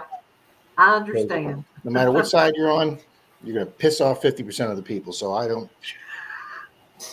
Yeah. Yeah. But yeah, good night, NorCal. Thanks for Yeah, joining thanks for us. stopping by. Mary. Like I said, we're going to get up in the morning and Yeah. Thanks, get Jim out of Steele. here. Try a little bit early. Try to get out of here as Well, early guys, as if possible. Yeah. things ever settle, I had a little emergency with my father-in-law. If things settle down here, and Mike hopefully gets better, and this insurance ever gets settled, and I get a car, love to get up there, guys. Well, you We'd know, love to we'd have love you. to have you come up. Yes. Yep. Hey, we We'll got get the plenty of band things back to- together. Yes. Absolutely. and, As a matter of fact, guys, if you all want to just hang just for a moment, we're going to say goodbye to everyone and just hang in the back room yeah, for just a hang in the minute. back room. Pat, Pat, Rob. Yep. We'll be right back I'll with be you. right back with you. Let me remove. Yeah. All righty, guys. Wow, what an evening! What an Yes. evening! What an evening! Thanks everyone for stopping by Yep. and all your all's participation Yes. tonight And in this feedback chat. and comments and We thoughts. really wanted yes. to try. I know it's not subject matter that hasn't been touched on Right. before, but we just wanted to kind of revisit it. And you know, it's always good to It's always good to revisit. And for those in chat that may not with know, someone that might not be familiar. with it's always a learning process. always. Always. And a rule of thumb is if you're not sure, always ask. Yeah. always Regardless ask. of what the situation may be, always ask to find out. Yep, Definitely. Yep. Don't. Yep. Yeah. Just takes a minute. And respect. And respect. Yeah. Use your best judgment and yeah. Yep. And congratulations, David Alfonsetti, on yes, tonight's we will giveaway get win. that out. This is Just Tuesday remember or Wednesday of to next week. send us your just so we See can you, Marty. confirm that your address is Yep. what we've got still. So and Absolutely. then we'll get your winnings out this week. Tuesday. Tuesday. Yeah, I had Tuesday. to think. Yeah, it'll be Yeah, it'll Tuesday. be We'll get it Tuesday, out. but we'll let you Love know. you too, Alice. Always try Thanks to for let coming. everyone know when we get their mail Yep. out to them that it's in the mail on the way. Yep. So and we've not really had too much trouble here lately with the mail. No, we Everything's been haven't. It going seems to be out going and smooth. Everyone's been getting their stuff pretty Good night, quickly. Digologist. Yep. Thanks for joining, Yep. everyone. You all have been a great audience tonight, and thanks for all the Yes, feedback absolutely. and the participation. And Thanks, Charlie. that's just what we wanted to do tonight. And probably Yep. next week we'll have a guest Yep. next week, and then the next weekend is everything works out. Might be a little something special Might going be on. just a little different. Yeah, it might be a little different. So just Thanks, kind of hang David. in there with Yep, us. And absolutely. of course, tomorrow night, Digging Sundays starts at what time is it start? 6:30. 6:30, not 6 this day. It's 6:30. 6:30. Yes. Yes, So come over 6:30. and Yep. join in if you just get to come in and say hi and leave Absolutely. a thumbs up or Yep. a comment. You know, we always appreciate Yep. that. And the other channels do too. DNL Treasures and Team Metal Mike and Lynch. Persis, Team Lynch, Tracy over at Texas Plug Riches. Yep, absolutely. And you know, tonight we're going to get out of here. Go over, and if there's anyone else live tonight, go over and check out their live Absolutely. streams and say hi and sit in. And Yep. but we're going to get ready, and we're going to talk to Rob and Pat a few more minutes, and then we're going to get ready. Yeah, we and won't crash. keep them long because we know they have And, things they got to do. Well, so. and we want to be up early Yes, and get out and absolutely. get at it tomorrow. So that way we get back here in time to get ready for Yep. Digging Sundays. So You all have a good night. everyone have a Thanks good for night. Be showing up. safe We if you're going appreciate out it. hunting tomorrow, Yep. and may you find a bucket lister or Absolutely. something you've been looking for. Yep. And hopefully you find it. And Good night, Jimmy. hopefully we will too. Yeah, hopefully. Never know what tomorrow may bring. We have no I might clue. issue a cover Oh, challenge let's don't tomorrow on the know. curve. Let's don't talk about that. No. Oh, guys, we're going to go. You all have a good night. And like we always like to say, if you lose it, We find it and we'll see you guys. on that first good cover find. Thanks for joining, everyone. See ya.